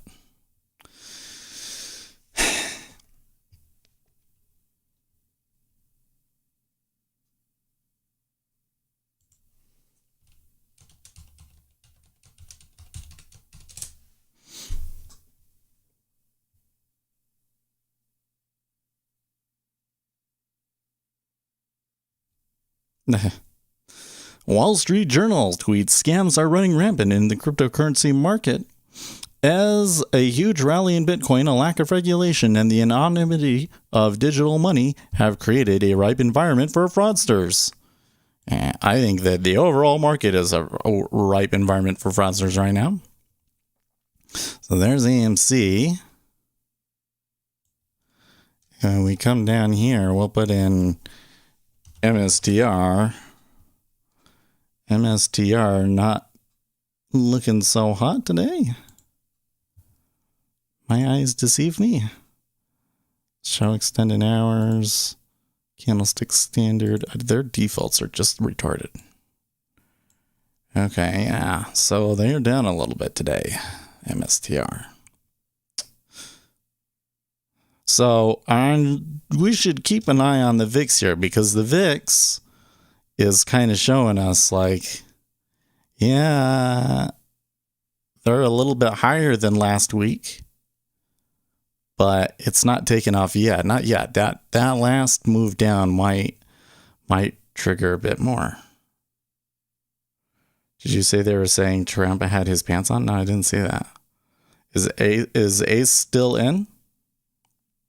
Oh, you wanted 42. You can take a profit there.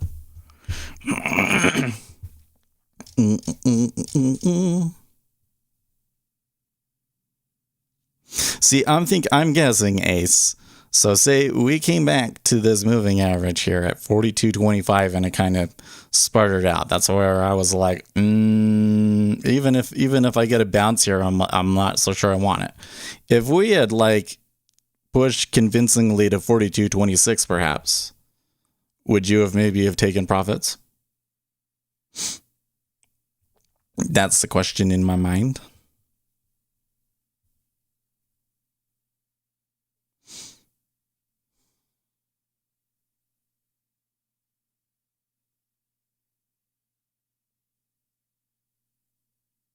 Because that's what I think he does.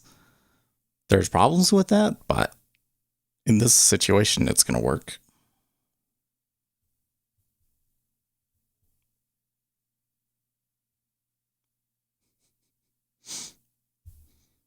Stacks Hammers 666 responds to Joe Biden there saying, "You're not growing at all, you half-witted nonce." What? Okay. All right, Stacks Hammer, you're a little bit. Calm down, bro. I like that guy, but calm down.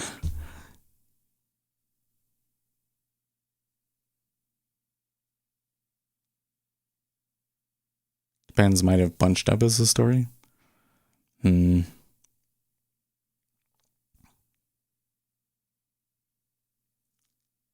So here's the thing is that at this 21 area, was it 21? Yep. Okay, so we went through that. There was a big order. It looks like it pulled. You can barely see it there, but you can see that it's gray under there. So the order's pulled. Did we actually see it over here? No, it did not. We did not. So they weren't even that significant of orders.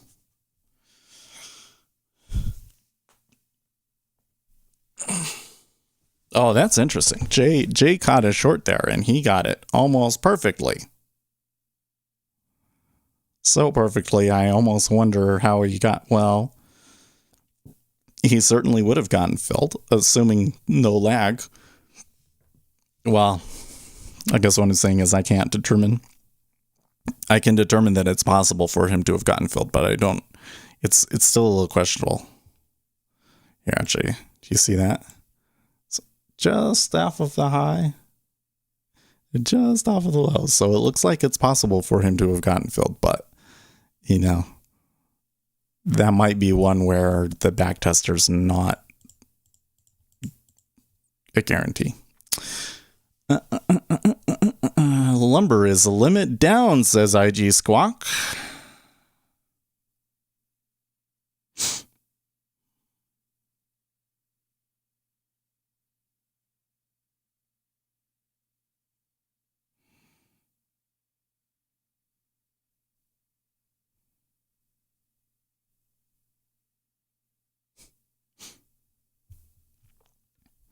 Now that said, that it does kind of seem like they're kind of holding there, but I don't know.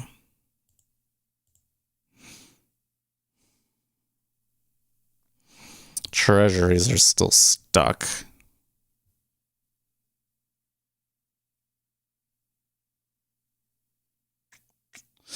Should note that RTY is outperforming the other indexes.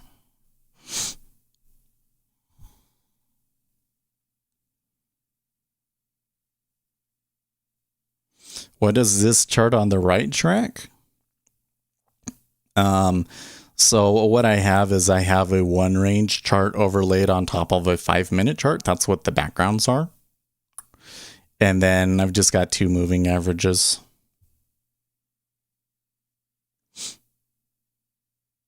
So this is I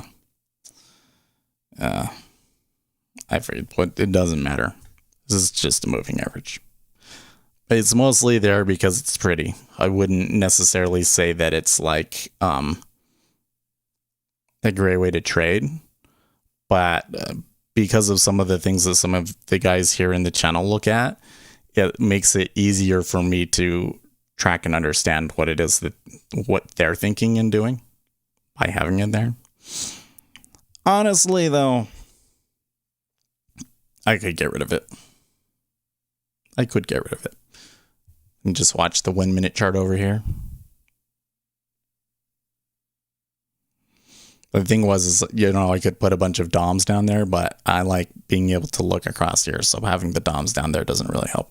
I would like to be able to have my market analyzer look a little bit better, but Ninja Trader's market analyzer is only so-so.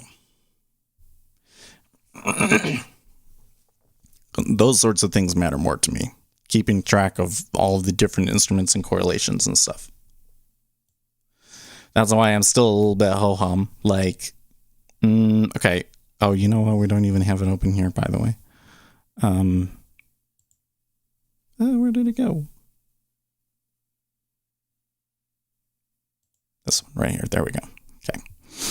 So you can see the dollar looks weak right now, but it hasn't moved that much since the open. Few cents. It's moved a few cents.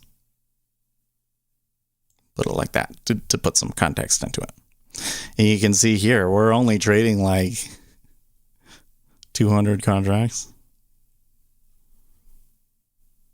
200 contracts a minute. I forget what I have my threshold set to. So that's not necessarily good trading action for me, right? It's not good order flow action. And since I don't see anything really critical happening in any of the correlations or anything like that,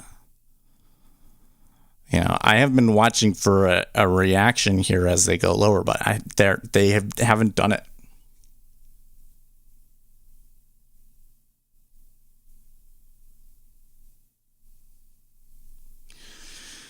What's LL Rain saying here? It's here to say, but it's not going to be a world currency because governments simply won't allow that, says LL Rain on the mainstream adoption of cryptocurrency on CNBC.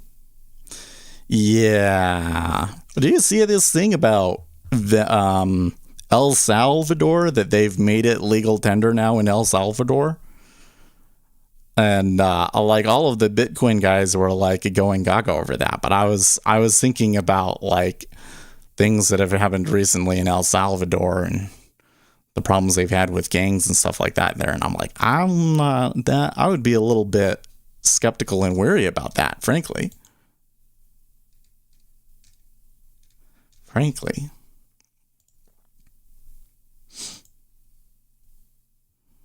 But we'll see what happens. I bet you that at some point they're going to be like, oh, this is such a a funny story in the end. Oh, is that your channel there that you posted in the interest rates channel? Yeah, it is. Financial wisdom. Hey, that's not a bad channel name, to be honest.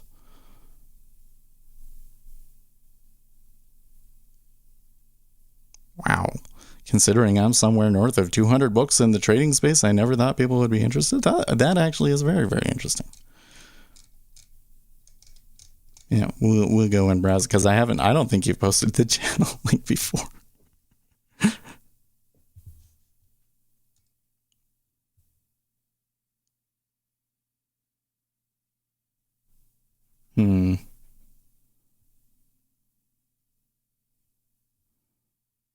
You have a membership group too. There you go. Nacho, hi, how are you? Look at that. Treasury's up a tick.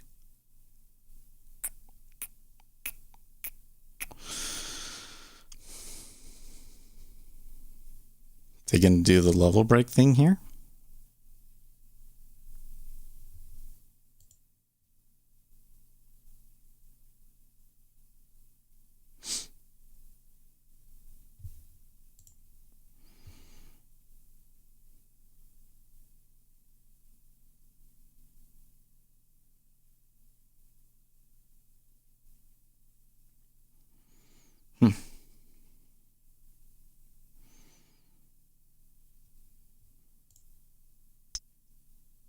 VIX still hasn't spiked up. So we're kind of coming back to, like, because there was a rally in the morning, so they've retraced that rally. Yeah, so we're kind of in the area where it was like the base of that thing. So I'm not sure what happens from here. We're definitely getting absorption again at 42.20.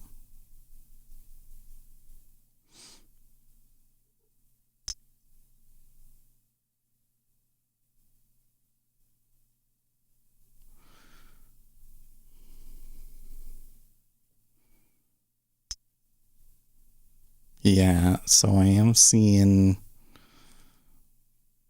some activity in here.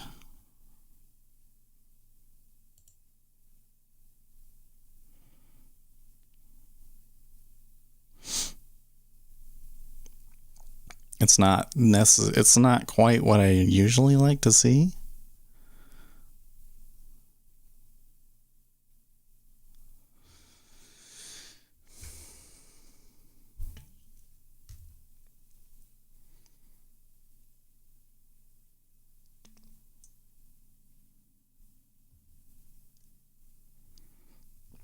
Sure enough, the 10-year is doing the level break setup. We'll see if they are able to pull 03 half. In this situation, it's not worth taking. That's a 50-50, but they might take 03 half and 04.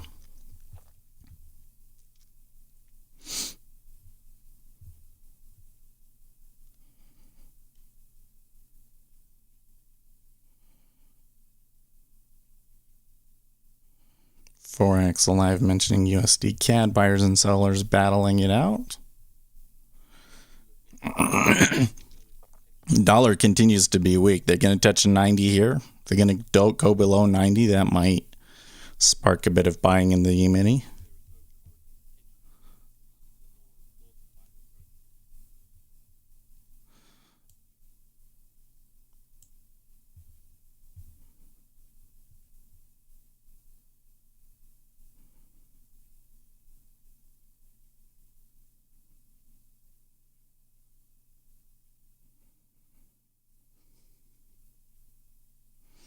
Are we negative on the NASDAQ? Yeah, the RTY is not negative, but the rest of them, YM and QES, are all negative. That's from, I think that's from the extended session, right? I guess we're down on the regular session too, but.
Well, that's not what we wanted.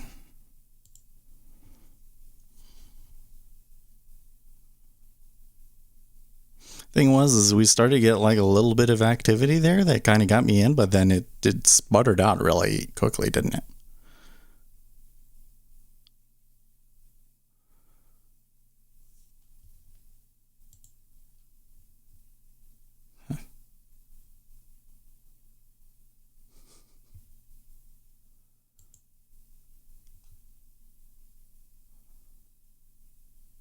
Hmm.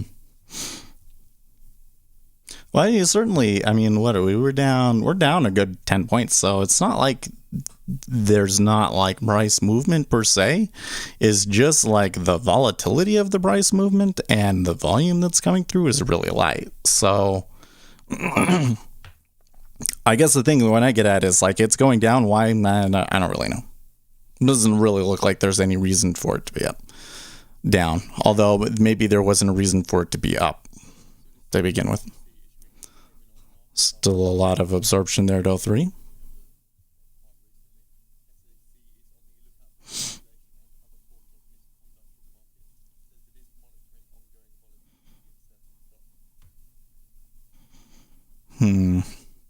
SEC making a comment about AMC there.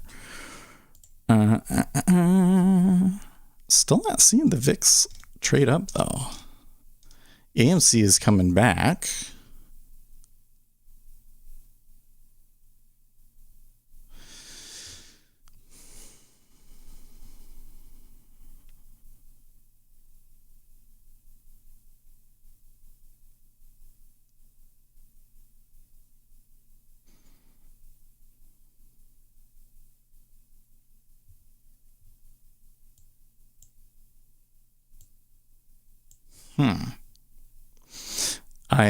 I am noting that there has been some profit taking here.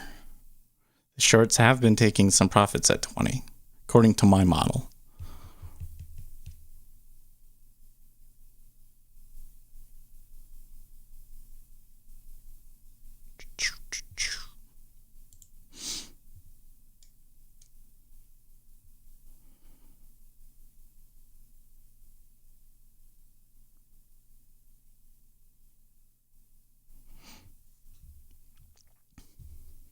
I feel like I'm really looking. You know what? I think I should step away for a second because, like, I'm really paying attention to it when it's because I want something to happen, but it's just not happening. Walk away. Maybe something will happen.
I guess that's what looks like something is happening.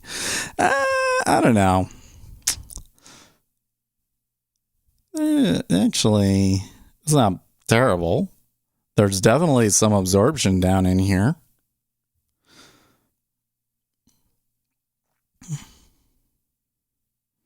So I will try that.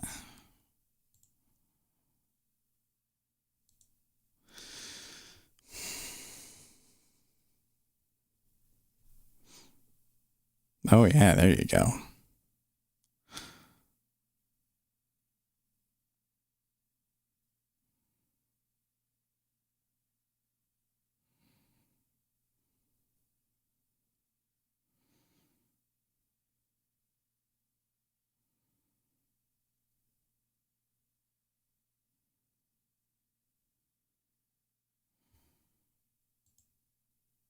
EMC is moving back up. EMC seems to be tracking the index fairly well, though.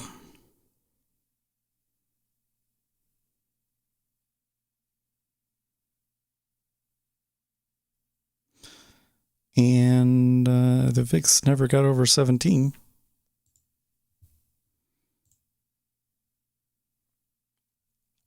EU official says in the talks with the UK, patients wearing thin.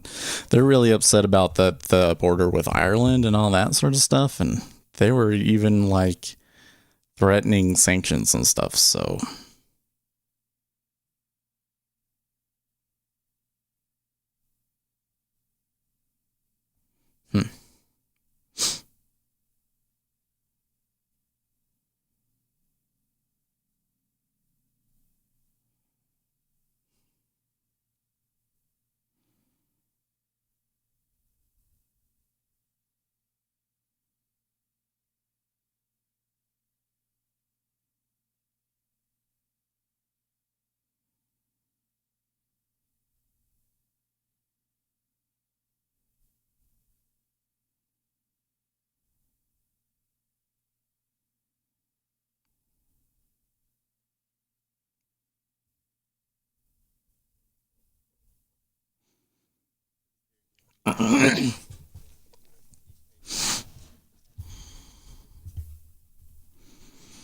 Okay, well, shying away from where I have my limit order there.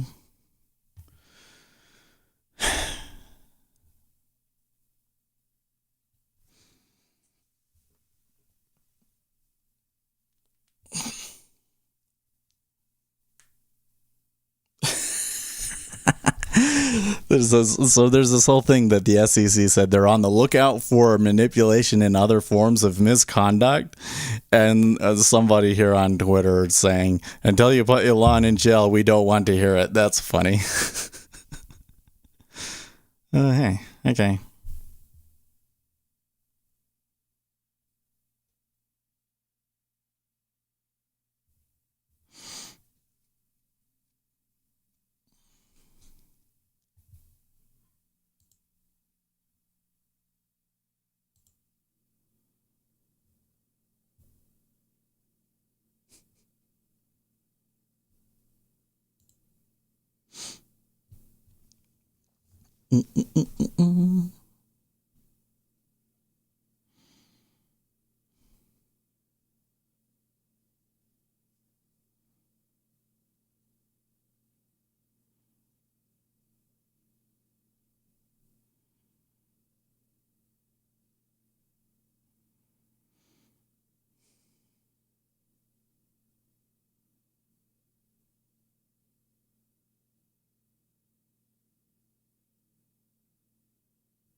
That looks like a good little move up, but it's still slow and go.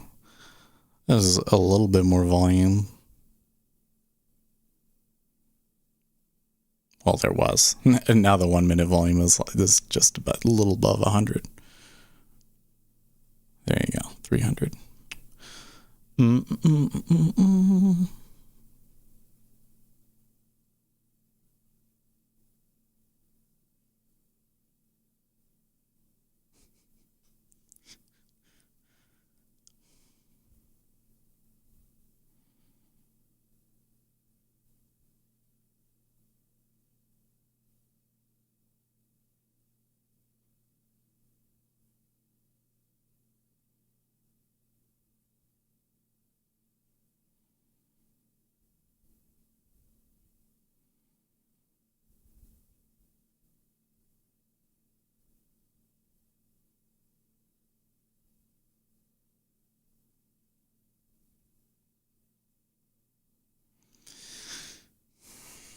Treasury never broke 03 half, by the way. A lot is traded at 03, though.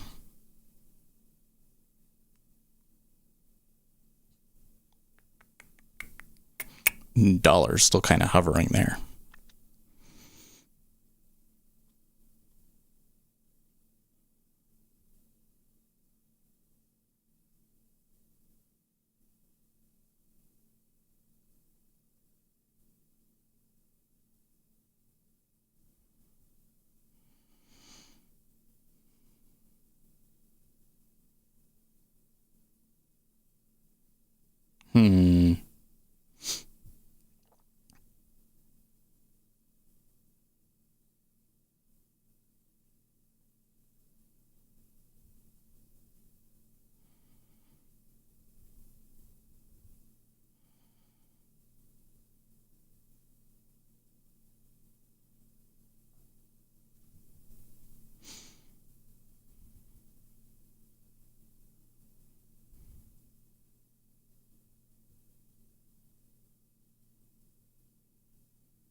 I'm feeling sleepy now. It's making me feel sleepy.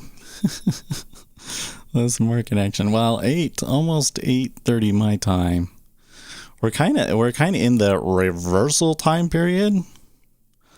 So that doesn't necessarily mean that we're gonna move up, but it can get a little bit more choppy in here.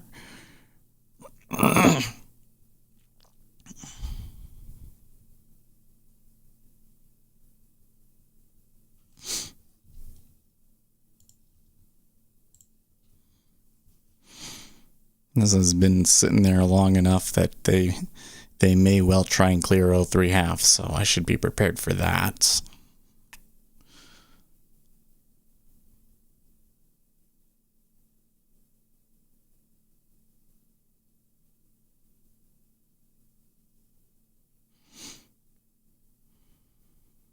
So you see it's just starting to thicken up there at 03.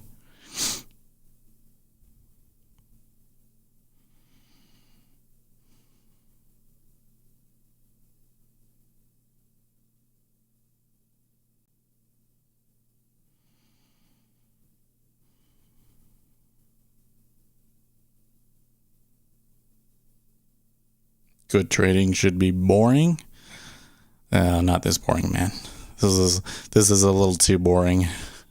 I really shouldn't even be. Really shouldn't have taken any trades, but they're just sim orders, so.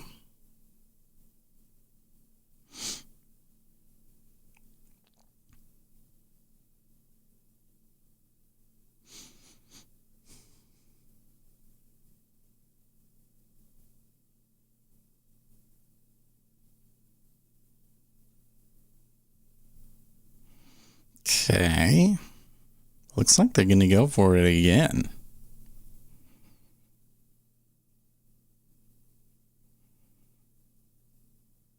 I mean, it's real slow, but they're getting down there, aren't they?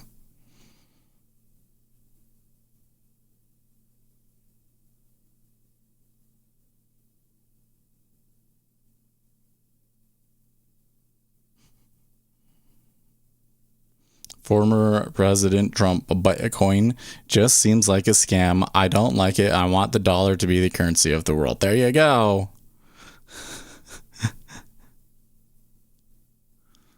The Donald has spoken, folks.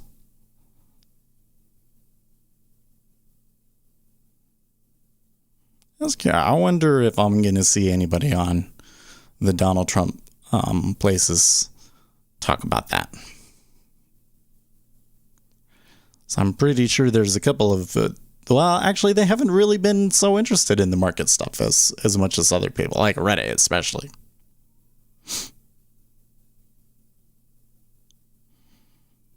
So you notice the E-mini comes down to its lows and then the Treasury gets dragged down a tick. So I mean, that's only like 2 ticks, but it kind of seems like the E-mini is the one that's leading the Treasury, not the other way around.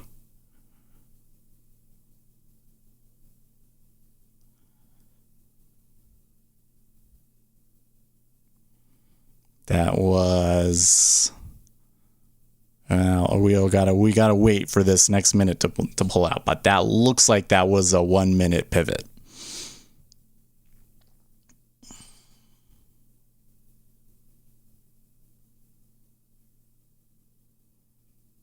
They may try and battle it out here. Let's see.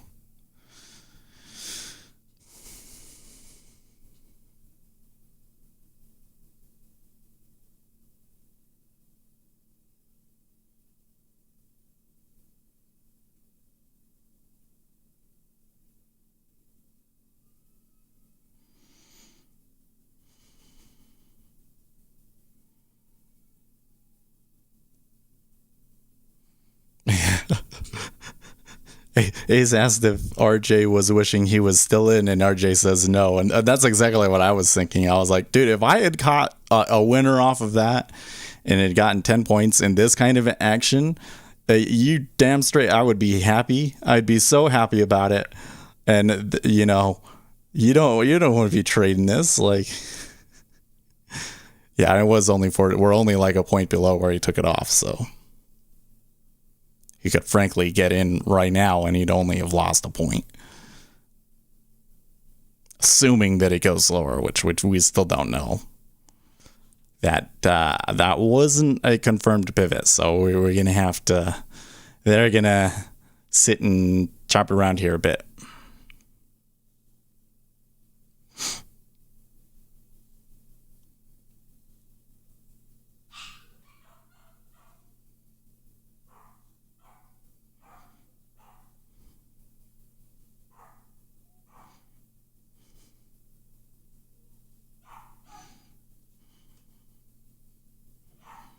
Feeling sleepy.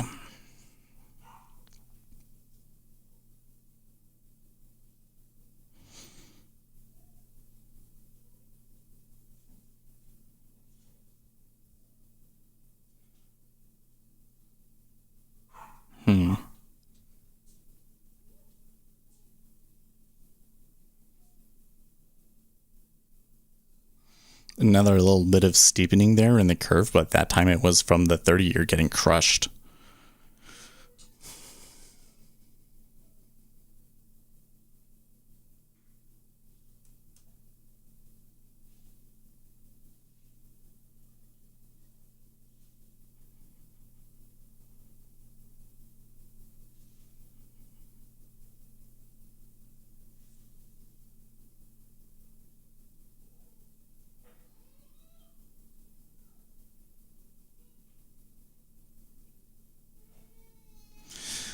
And Treasury, by the way, since the open, the 10-year, 4 ticks. 4-tick range. Can you believe that? Like, that is tight. Like, the Treasury have been tight for the past year, but that is really bad.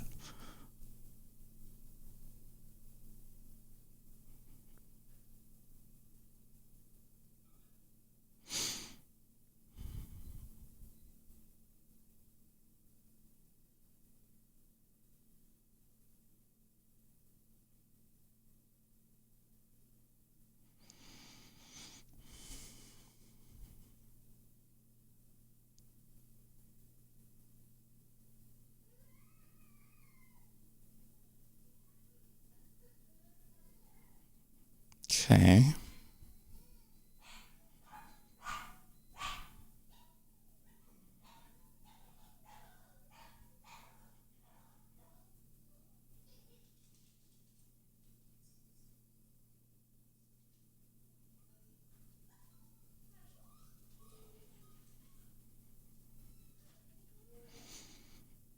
Here they are skimming the bottom again.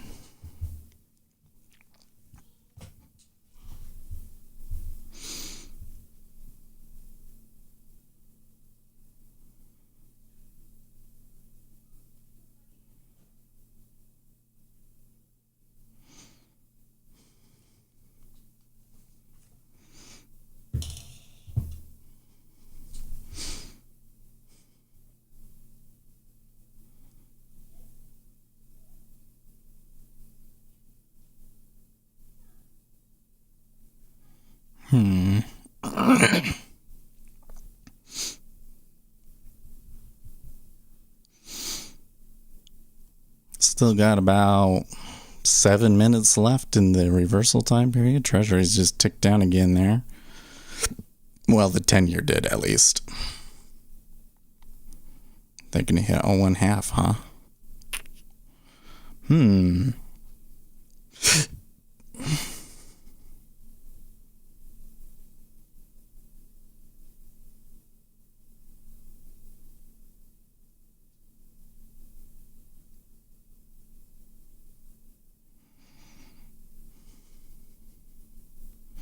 A little bit of an iceberg there, though, too, as well.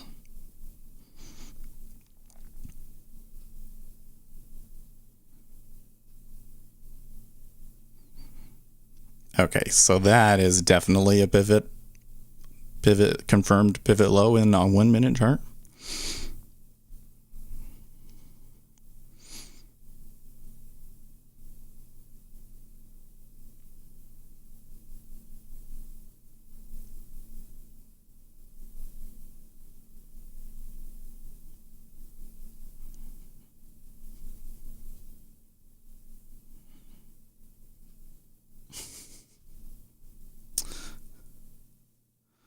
Here's another millionaire property Timothy Sykes lied about. He claimed to purchase a Miami penthouse. If he really purchased it, why was he evicted by the actual owner? Ooh, what? What? Oh, that's a retweet from October of 2020. Huh. I have seen his name more recently, too.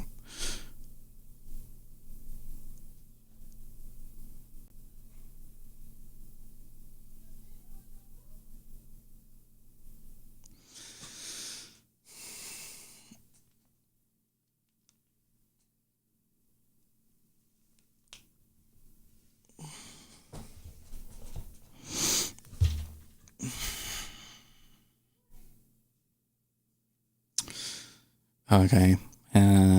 So I thought I was looking at the treasury at 02 and there was like there was an iceberg there. And I was like, oh, I'm not sure that I think that they're iceberging it because they think that this is going to push down more, but I don't think this is going to do that. It's probably going to still remain tight.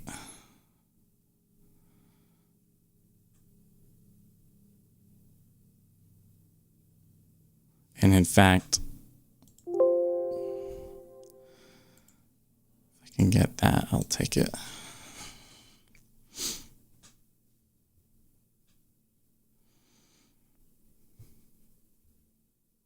Trump calls Bitcoin a scam and advocates for dollar hegemony. Oh, there you go. See, these people, they know how to consolidate the headlines in ways that I just can't.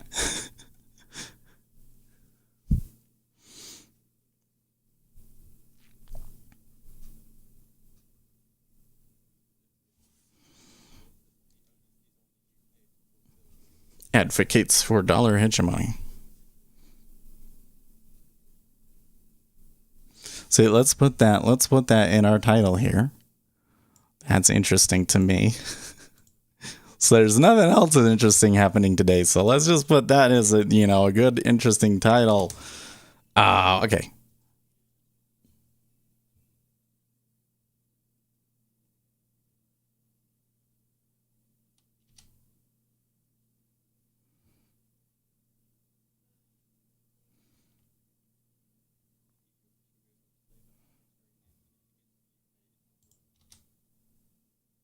There we go. I was able to fit it in the title. Trump calls Bitcoin a scam, advocates for dollar hegemony. I love it. It is just like sitting here, huh? Yeah, it looks like I missed the boat again.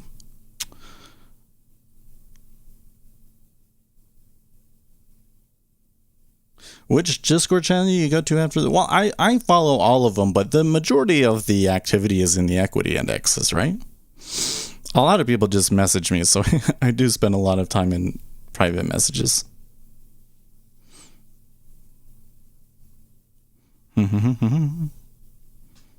There was this one time period where I got so many messages, but it's died down a little bit lately.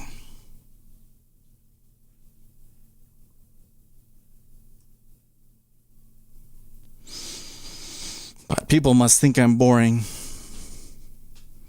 No, I was wondering earlier today, you know, like we had 32 people in, and I was like, well, what we must be talking about must be really interesting, I guess. And then, you know, it died back down to 20. I'm not surprised though. Like today is a really dull day. Hey, though, if they bust through that 03 half and there's a stop run in the treasuries, that could make the whole day worth it. What are your favorite discussions? Oh, I don't know. The ones that get me uppity the most is when we're talking about whether technical analysis works or not, right?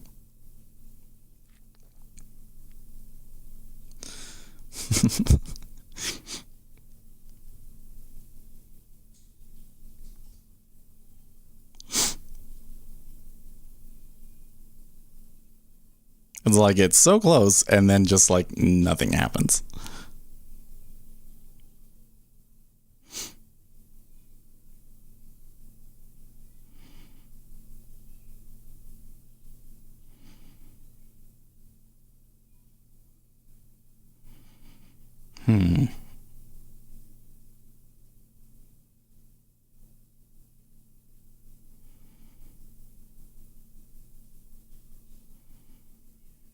Well, Jay went short.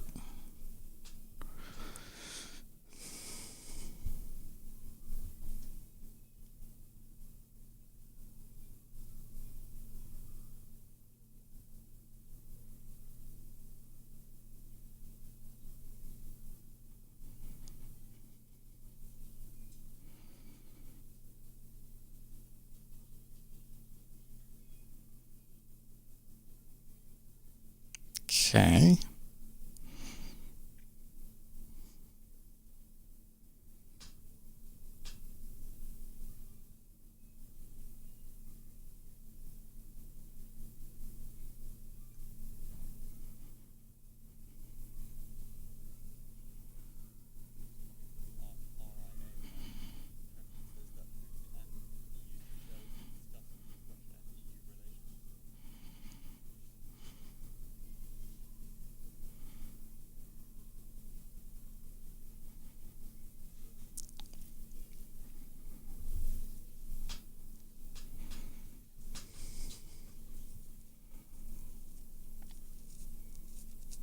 How many times have I moved my target? I thought you didn't use target saves.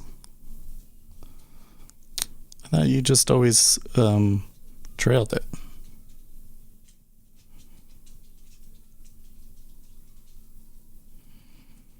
Well, it looks out. Maybe not.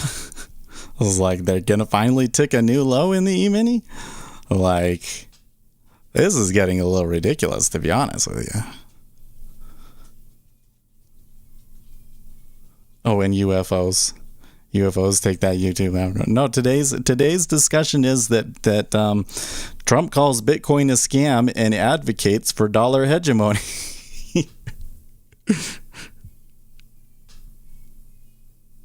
Come on. Look at that. Volume on both sides there now.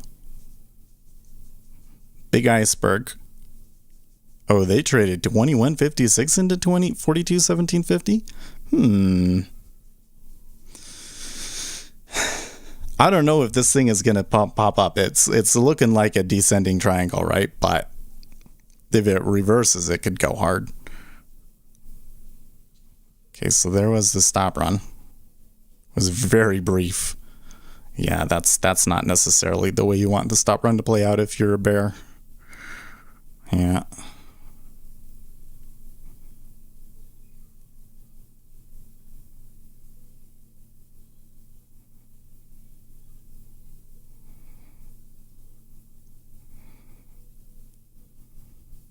Like, especially if this closes like above 1819.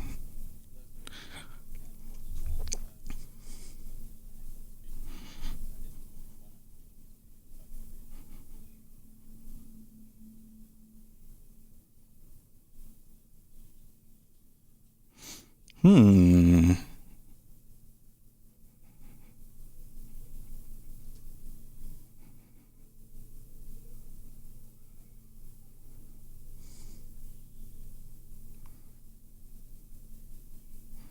So a little bit of steepening coming in again in the Treasury.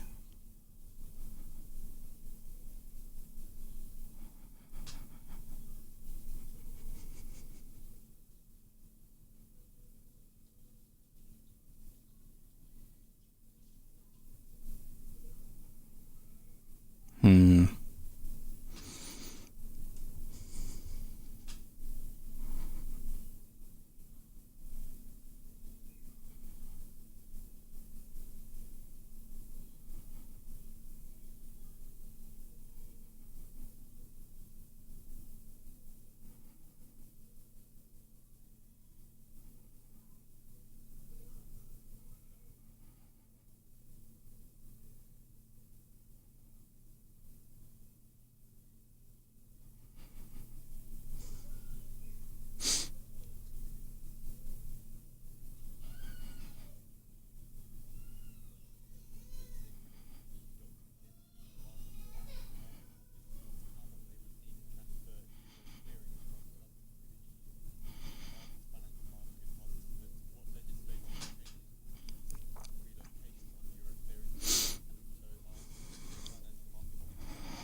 Not looking good, folks. Not looking good.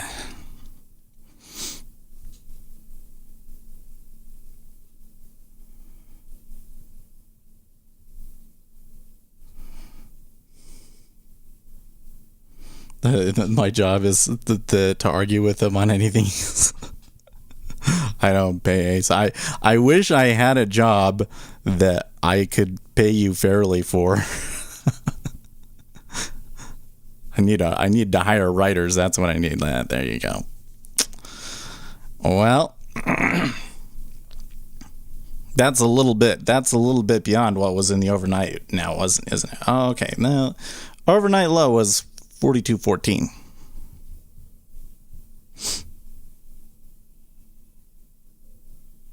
Oh, I ain't paid exactly what nothing. Apparently he's making money trading. I don't know how it's been recently. I know that for me, I was saying things are going to get a little bit tougher. They've definitely gotten tougher, haven't they? Like, I continue going long, and on the days that we've been down, I haven't done very well. And then it seems like the days that we do go down are kind of like there's nothing in my strategy that would tell me to be going short. So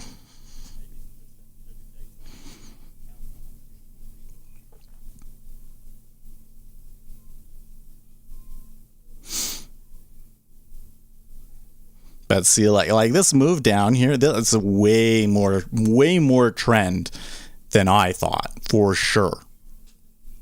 In fact, when you look at like the R squared, it's quite excessive at some points. That's like a lot of autocorrelation on the short side that I can't explain. He says I'm doing okay. Do you watch other channels? No. So like here's the problem is like if somebody shows something that would be like empirical evidence, then I'd be like all down for it. But like most of what I see elsewhere on the internet is like either technical analysis that is of dubious reliability, or it's like the same things that you always hear everybody say, like, things that they took from Mark Douglas or whatever. So I also kind of try to avoid like I don't want to run my stream based off of how other people do it per se. Walk by. They finally took 03 half.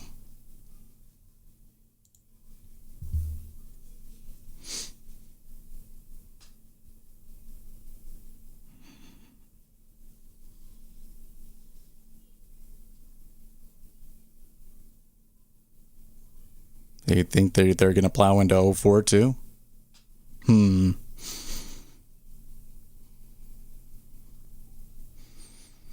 Well, at least there's been some divergence. Equities going down, treasuries going up. Did we get... What's the VIX at? Okay, VIX is above 17 now. And pretty steady now that you get it. You got a pretty steady move up. AMC in the middle of its range.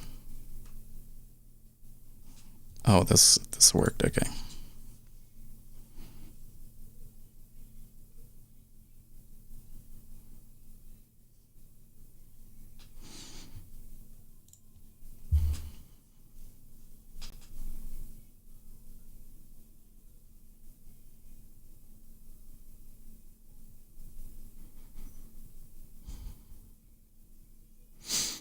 Well, we're getting a little bit of upside here.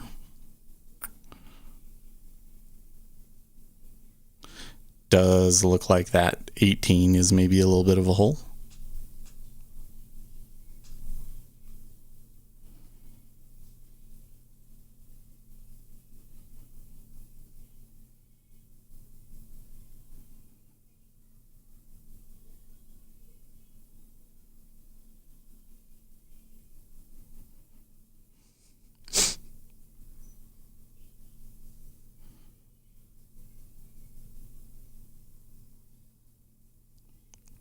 You know what else is going to be interesting is next week, because I am going to take a vacation next week. Then we come back and we'll see how bad the damage is to the channel. That always makes me a little nervous. All right, one more.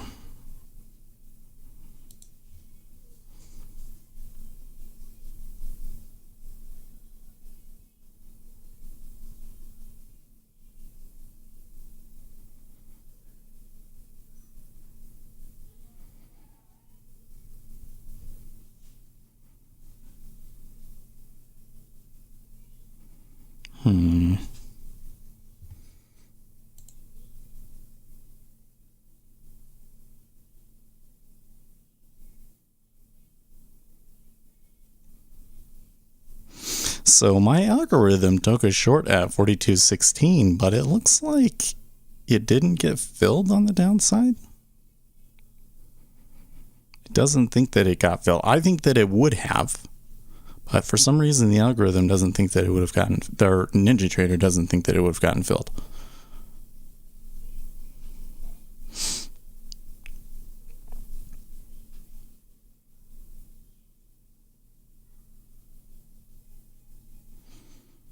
Treasuries are thickening up a little bit here too. We're getting 5Ks now on both sides. Well, only on the bottom side, I guess. Still, that's a lot. It's quite a bit more than we usually will see. Normally, would be more like 3,000.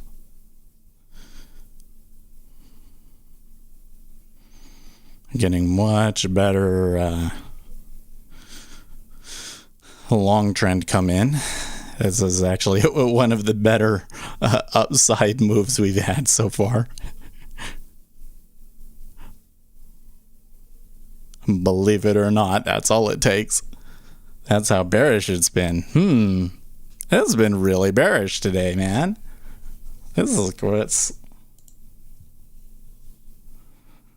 it's a little much. I'm kind of wondering. It's kind of odd, huh?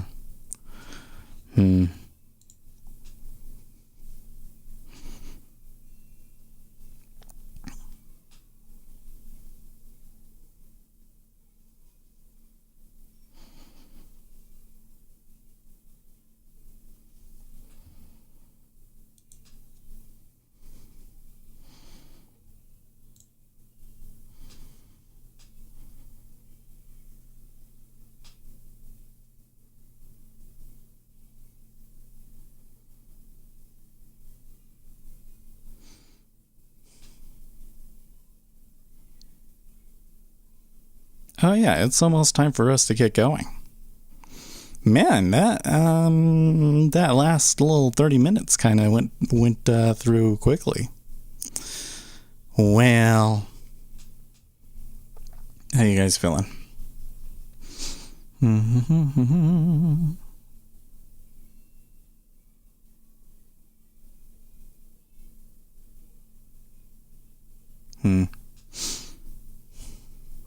I'm still just thinking about it. Things like, oh, it's a really slow day. Maybe that's why.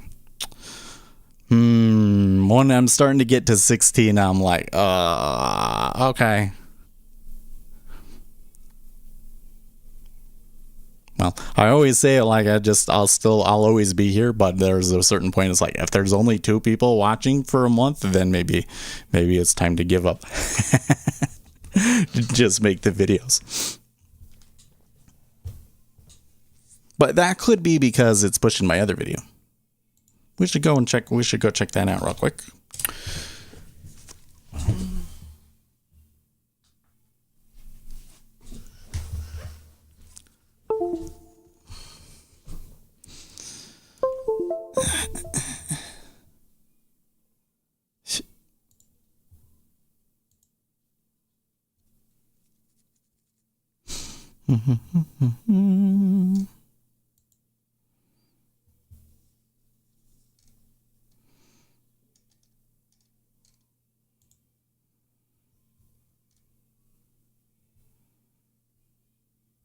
Oh, okay.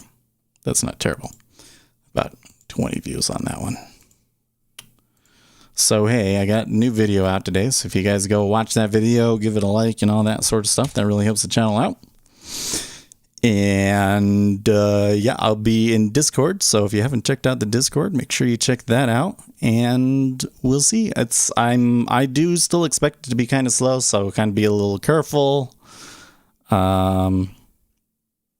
Not taking anything. This one here in the treasury is serious. I think that one will work, but these ones over here in the E-mini, clearly I'm still kind of in the not my time. So I will see you guys tomorrow. In the meantime, stay profitable.